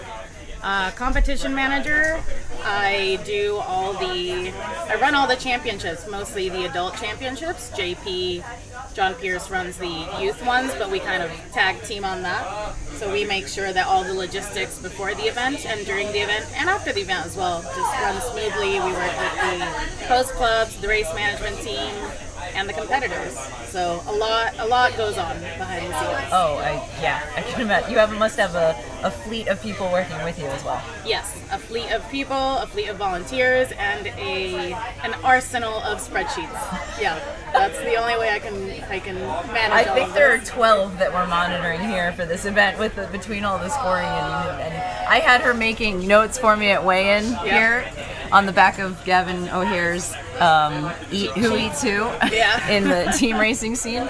So there are 22 events each year, is that correct? No, there's over a dozen. Okay. But depending on the event, there's either qualifying series or applications, or it's just open registration. So we have to be monitoring how we're choosing who's competing, and also who is hosting all of these championships all over the country. Right. How did the application process go for this one? Did you have a complete overload of applications, and how did you narrow it down? Yeah, I think we had over 30 applications for Hinman this year. It went kind of down to the wire, and then there's the committee led by Clinton Hayes. He has a selection committee, and then they go through everybody's resumes, they go through previous applicants as well, and then they decide and send out invitations. We had a huge wait list this year. Well, that's always a good sign. Yeah. People want to be coming to this. Yeah. Now, your partnership here this weekend with SSA, tell me how that's going. Yeah, great. I mean, Lisa and her team have been fantastic hosts.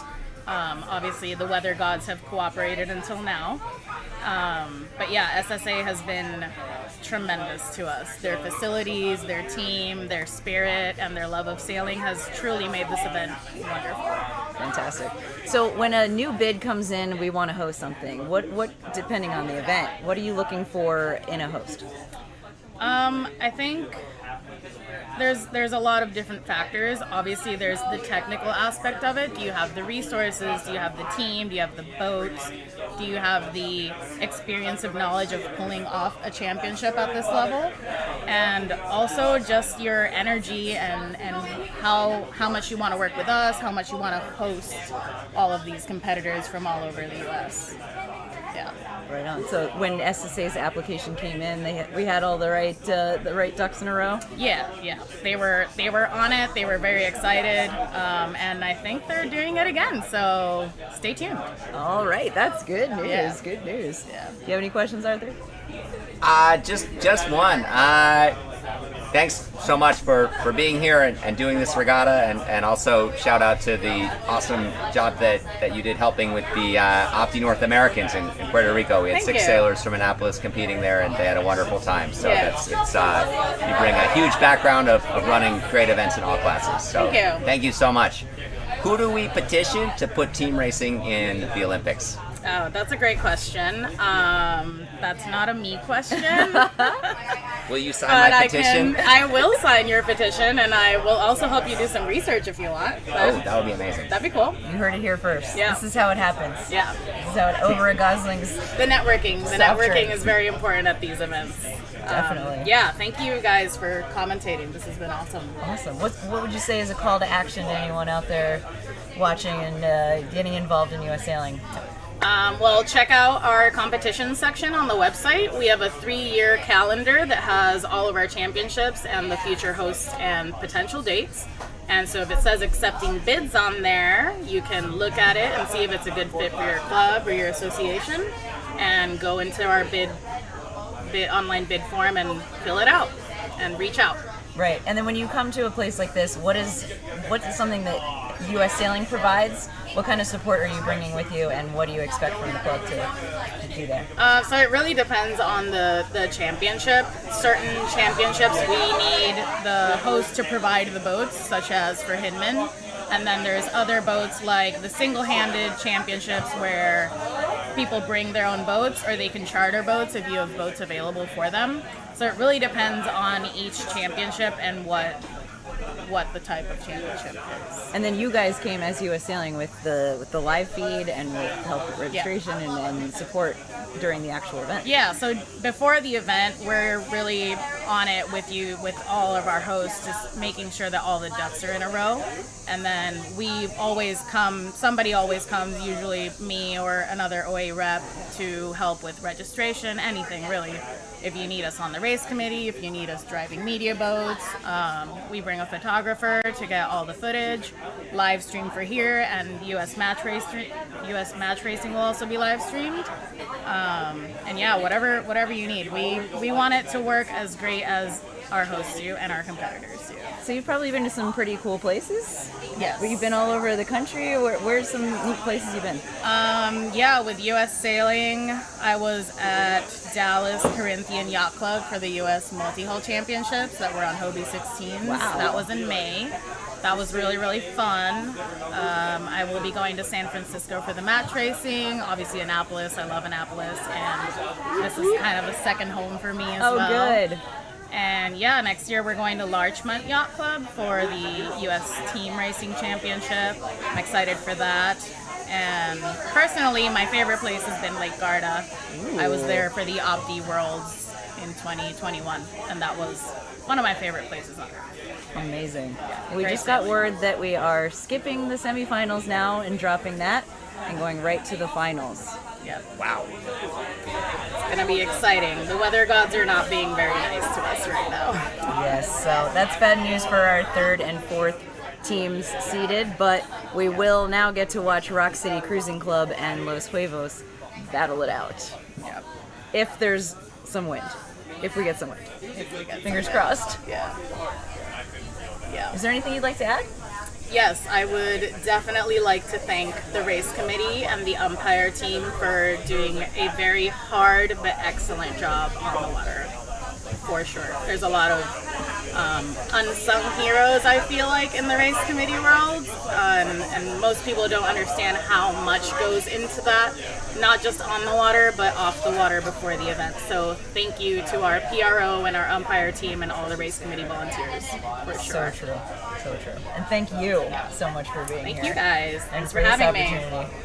Yeah. Thanks. It's quite an operation. Amazing team behind the regatta. So thanks for bringing the circus into town. Yeah, right. A lot of the U.S. sailing people that we've met are sailors themselves, and we get a lot of time on the water creating teams over and over again.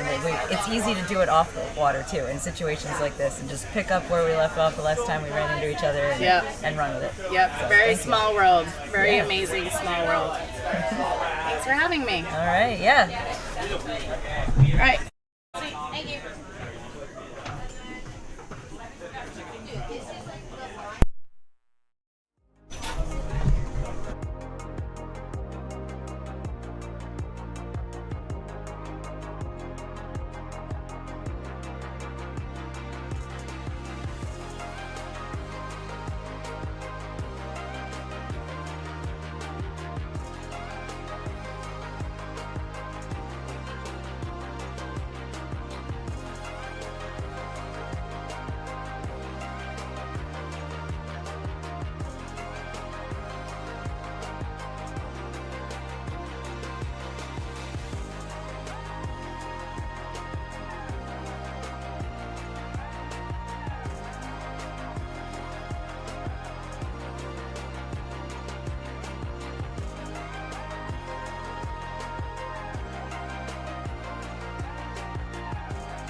Yeah, right. Yeah, Ian told me it's better. I was like, really?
VHF radio that we could listen to ourselves. Ooh.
Aww.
Big announcement from the racing area. After getting in 206 races over 2.5 days, we have run out of breeze and we've run out of time. So we won't be able to sail the semifinals or the finals, which means that Los Huevos, with an incredible record against the rest of the field, will win the 2024 Hinman Trophy. This is their back-to-back performance. Very incredible.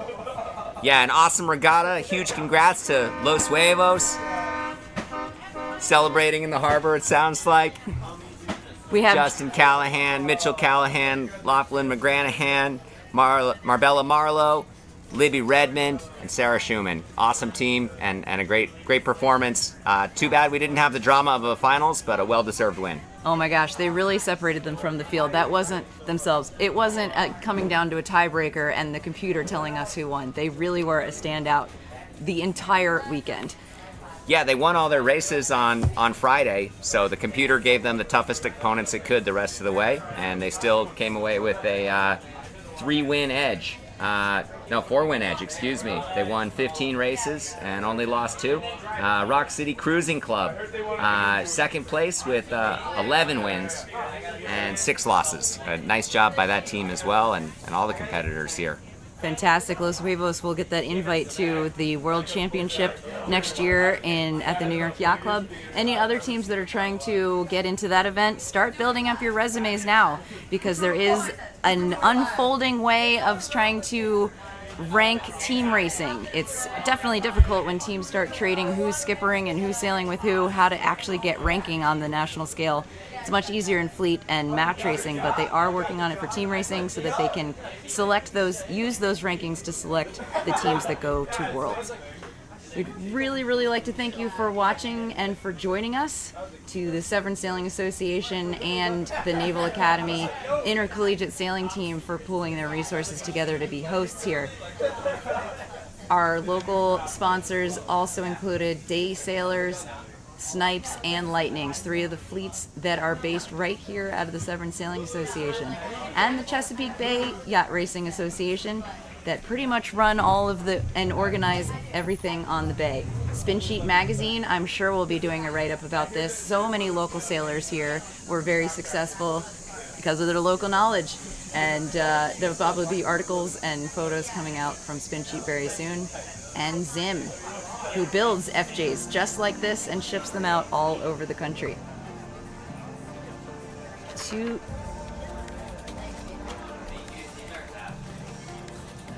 Our national sponsors, Gill, the official technical apparel partner of U.S. Sailing, who handed us all of those 5-liter Voyager dry bags. Very stoked to have that. I'm really grateful to have one of those. Gosling's, the official rum and ginger beer of U.S. Sailing, provided all the dark and stormies at the social hours, including their peach ginger beer, which, I don't know about you, Arthur, but I think I'm a convert. I think I'm going to ask for that every time now. It's a nice change of pace. I enjoyed it. As I said before, it added some sunshine to that dark and stormy.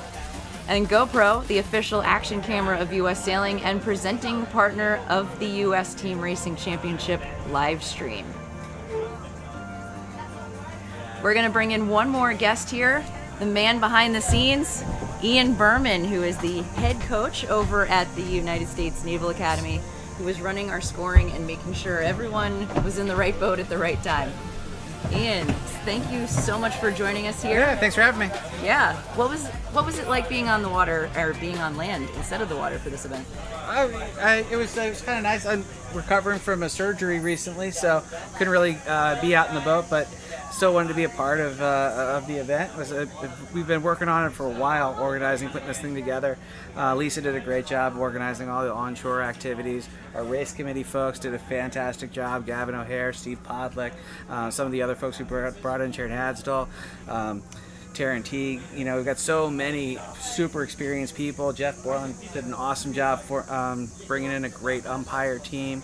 And then just the club itself has been so helpful that, a lot of work went into it, but I think we pulled off a successful event. Unfortunately, we couldn't provide the win, but, we'll try better next time. Right. It was a conversation between a lot of people about how long we were going to wait and everything. Tell me about how that process worked. Well, one of the things I like to do is kind of have a plan ahead of time of if this, then that. So when it comes to decision making on site, all we're doing is executing. So we kind of knew exactly how long everything that we were going to do was likely to take. We knew exactly when our target end times were, and so when we hit those certain parameters that we'd already calculated out, it was just a matter of, you hit 4 o'clock, 4:30, and does it look like it's going to happen? No. Okay, that's it. Right.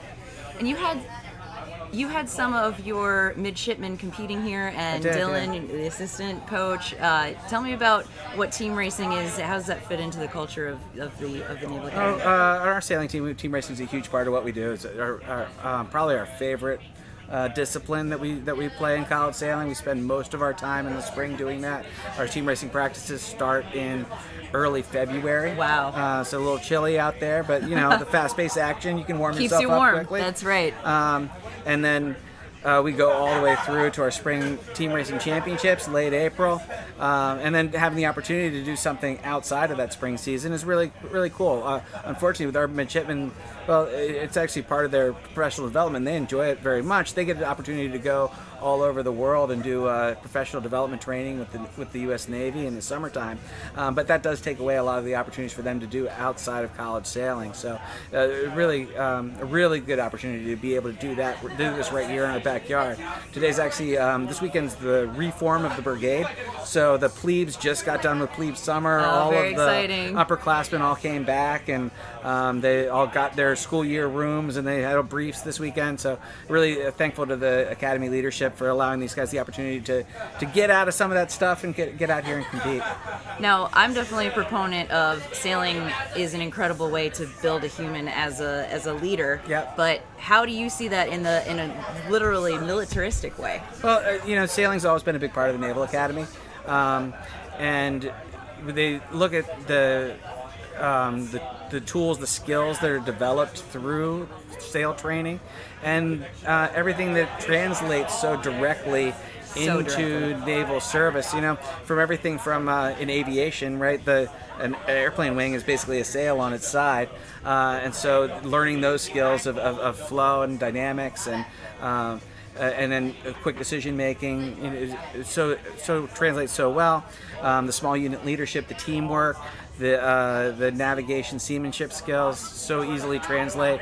Our sailing team is part of the athletic department of the Naval Academy. We're also part of the sailing program, which kind of exists as part of the professional development division, in addition to our big boat sailing program and our sail training programs. All run by the Fails Committee? Well, the Fails Committee advises the superintendent, who, down through the Director of Professional Development, Director of Naval Academy Sailing. We put it, and then our professional staff of civilians put it all together for everybody. And we definitely have a new cheerleader in the superintendent, right? And we have a new superintendent that has a history of sailing. Yep, our new superintendent is Vice Admiral Yvette Davids. Really excited to have her, big supporter of the program. She was an two-time All-American, class of 1990, I think. And her husband Keith was also a member of our team. Oh, I didn't know that. Yep, he's just recently retired, or I don't know if he's officially retired, but I think he's in the process of retiring or terminal leave or whatnot. But he's moving here. He used to be in charge. They're a power couple in the Navy. They're two admirals. Oh wow! So she was in charge of the Naval Academy, 3-star admiral. He was in charge of Navy SEALs. And now he's going to come back here. I'm not sure what he's going to be doing, but they'll be living here on the yard with their two sons, twin freshmen in high schools. So that's pretty cool. Also, our commandant is also a sailor, Walt Allman. He was a dinghy sailor, class of '98, also an All-American skipper. Fantastic. Yeah. So the leadership is certainly is going to be very familiar with what we do, and I have to assume they'll be supportive, and provide us with everything that we need. So how did the conversation start? SSA called you, say, "Hey, I got this crazy idea." Well, we've had a pretty good partnership with the club. I'm a club member myself. I have been for quite some time. I used to work here back in the day as the junior program director. Yep, and I started coaching here at age 16. the club helped us in 2021 when, due to various ramifications of the COVID pandemic, we didn't have hosts for nationals in 2021. So SSA helped us host women's nationals, team race nationals, fleet race nationals, and single-handed nationals, all in the year 2021. So and you won a couple of those. Yeah, that was too. a good year. Yeah, we like to bring that one up. So when SSA asked us, it was a no-brainer. Of course, we had to help, and in addition, for me personally, and for a lot of us involved in the program, being able to put on an event like this to showcase Annapolis and to be able to support team racing at the highest level is really important. What's your favorite part about team racing?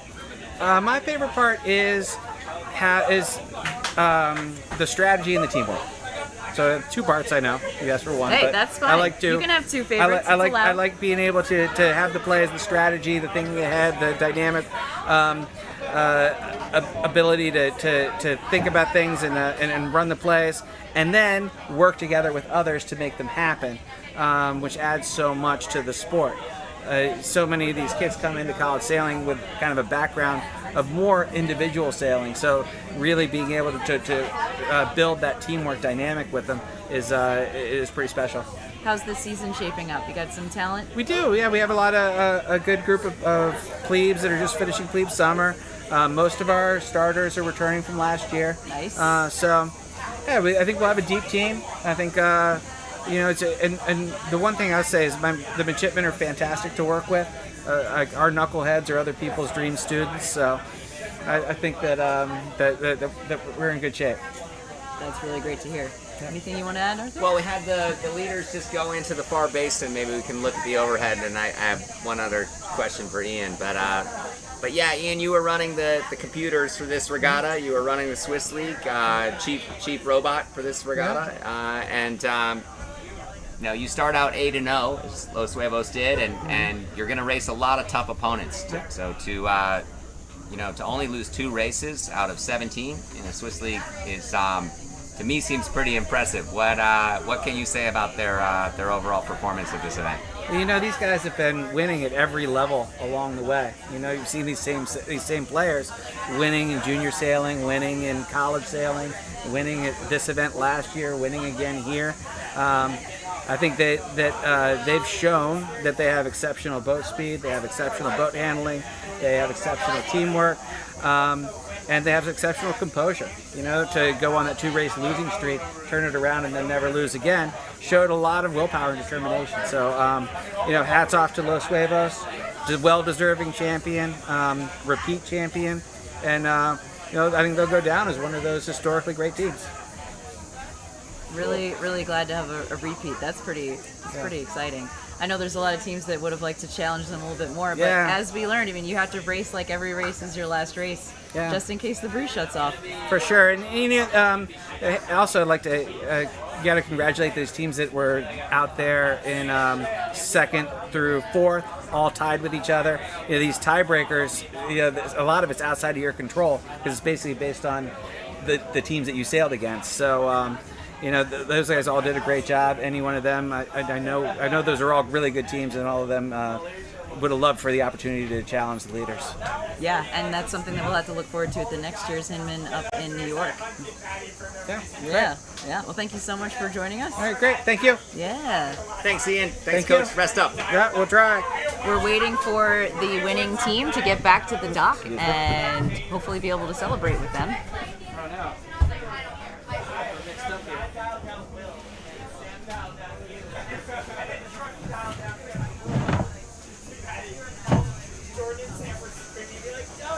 And there they are, Los Huevos down at the far basin by the cranes. I'm not sure if they know that that's not, where we haul the FJs out. But greeting some of their supporters, getting together. They're getting a bottle of champagne ready there behind the photographer in blue. Oh, there's the bottle.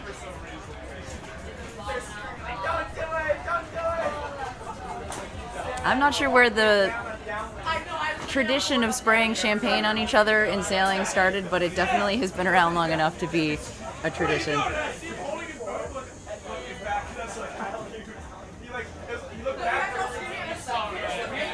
I like it. They're lining up their vessels. Got a little choreography Their going on chariots. here.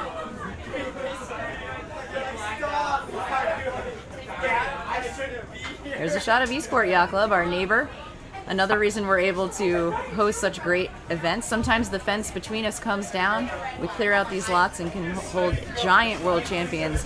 We hosted the 505 World Championship here a couple of years ago and filled our entire lot with 505s. Very exciting. And they hosted all of the land-based things. Oh, nice. It's a great community of sailing organizations coming together. The sparkling wine that we are pouring is from Sextant.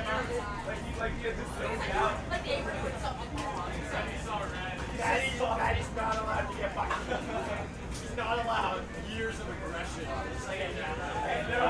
There's a lot of jokes off potential promotion in that dialogue. That dialogue fits there.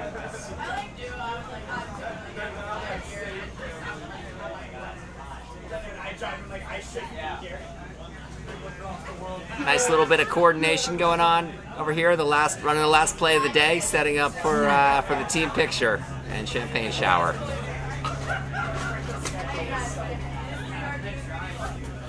And again, the team: Libby Redmond, Sarah Schumann, Marbella Marlowe, Justin Callahan, Mitchell Callahan, Lachlan McGranahan are your Hinman Team Race U.S. National Champions.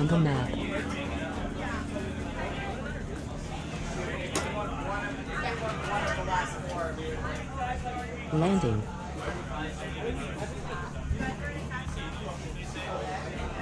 There it is. And there we go. They've got 3 bottles. Shower time. One for each skipper. Oh man. That's the way to do it. Mitchell using his height advantage to really get Libby and Marlowe there.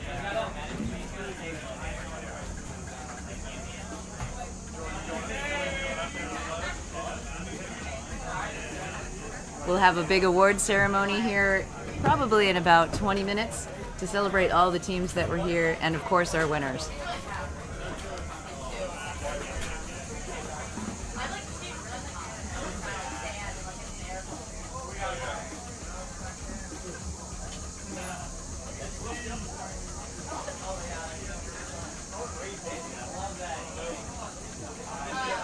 And the second place team showing some great sportsmanship, coming over and congratulating them.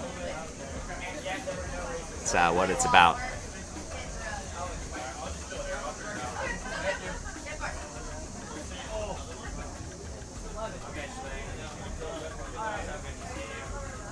Teddy Nicolosi over there offering his congratulations.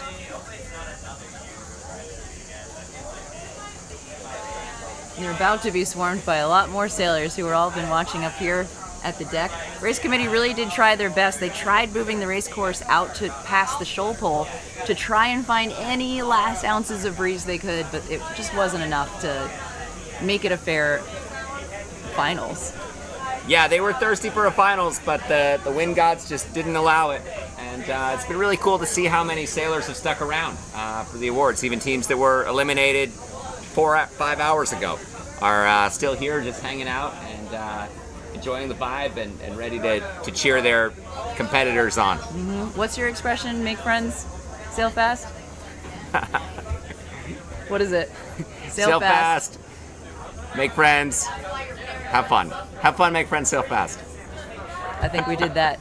I mean, we didn't sail, but definitely the other two. Yeah. And I learned a lot too. Yeah, absolutely. I'm going to have to rewatch some of those races and tee up some of those races as well to show to the high school team, or if we're doing any 3-on-3. It's a great resource. You can just have it cut through all of our commentary, which is on the races for your briefing. That's a great learning tool for everyone to see it at this level. All the teams brought a really high level here. We have one of our skippers. All of our skippers. We have all of our skippers about to come into the scene.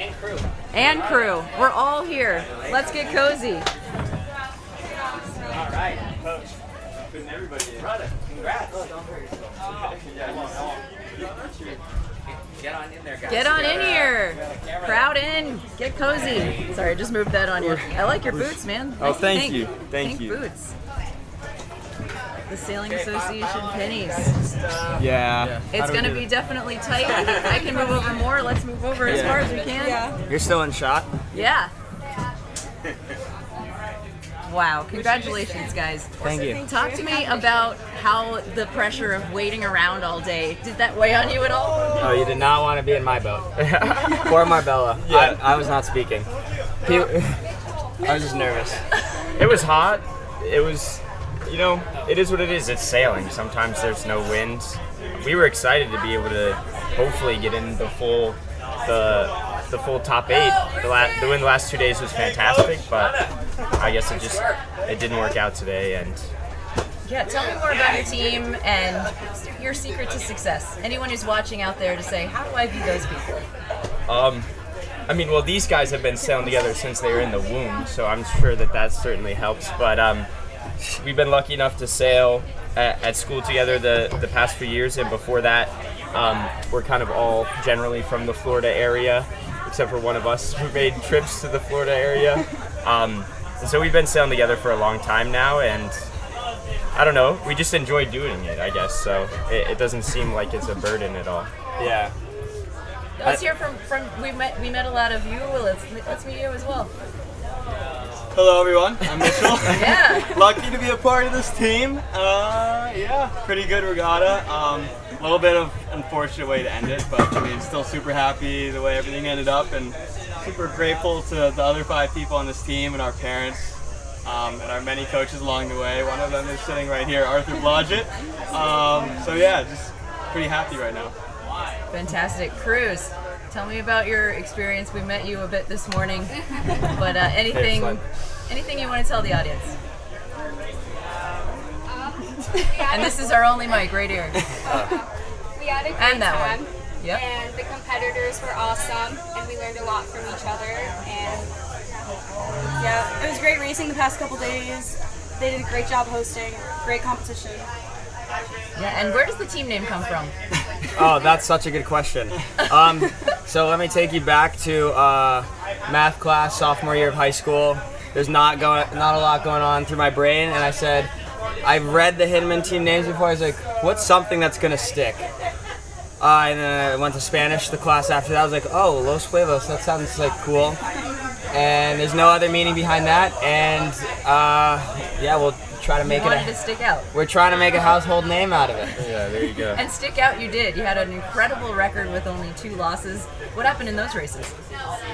We didn't get off the line that well. I was spinning, they were spinning, they were over. I mean, it's a little sloppy stuff. Yeah, mistakes that shouldn't have happened, but we were fortunate enough that we didn't make them again. And even when they flipped, we still broke our losing streak with that.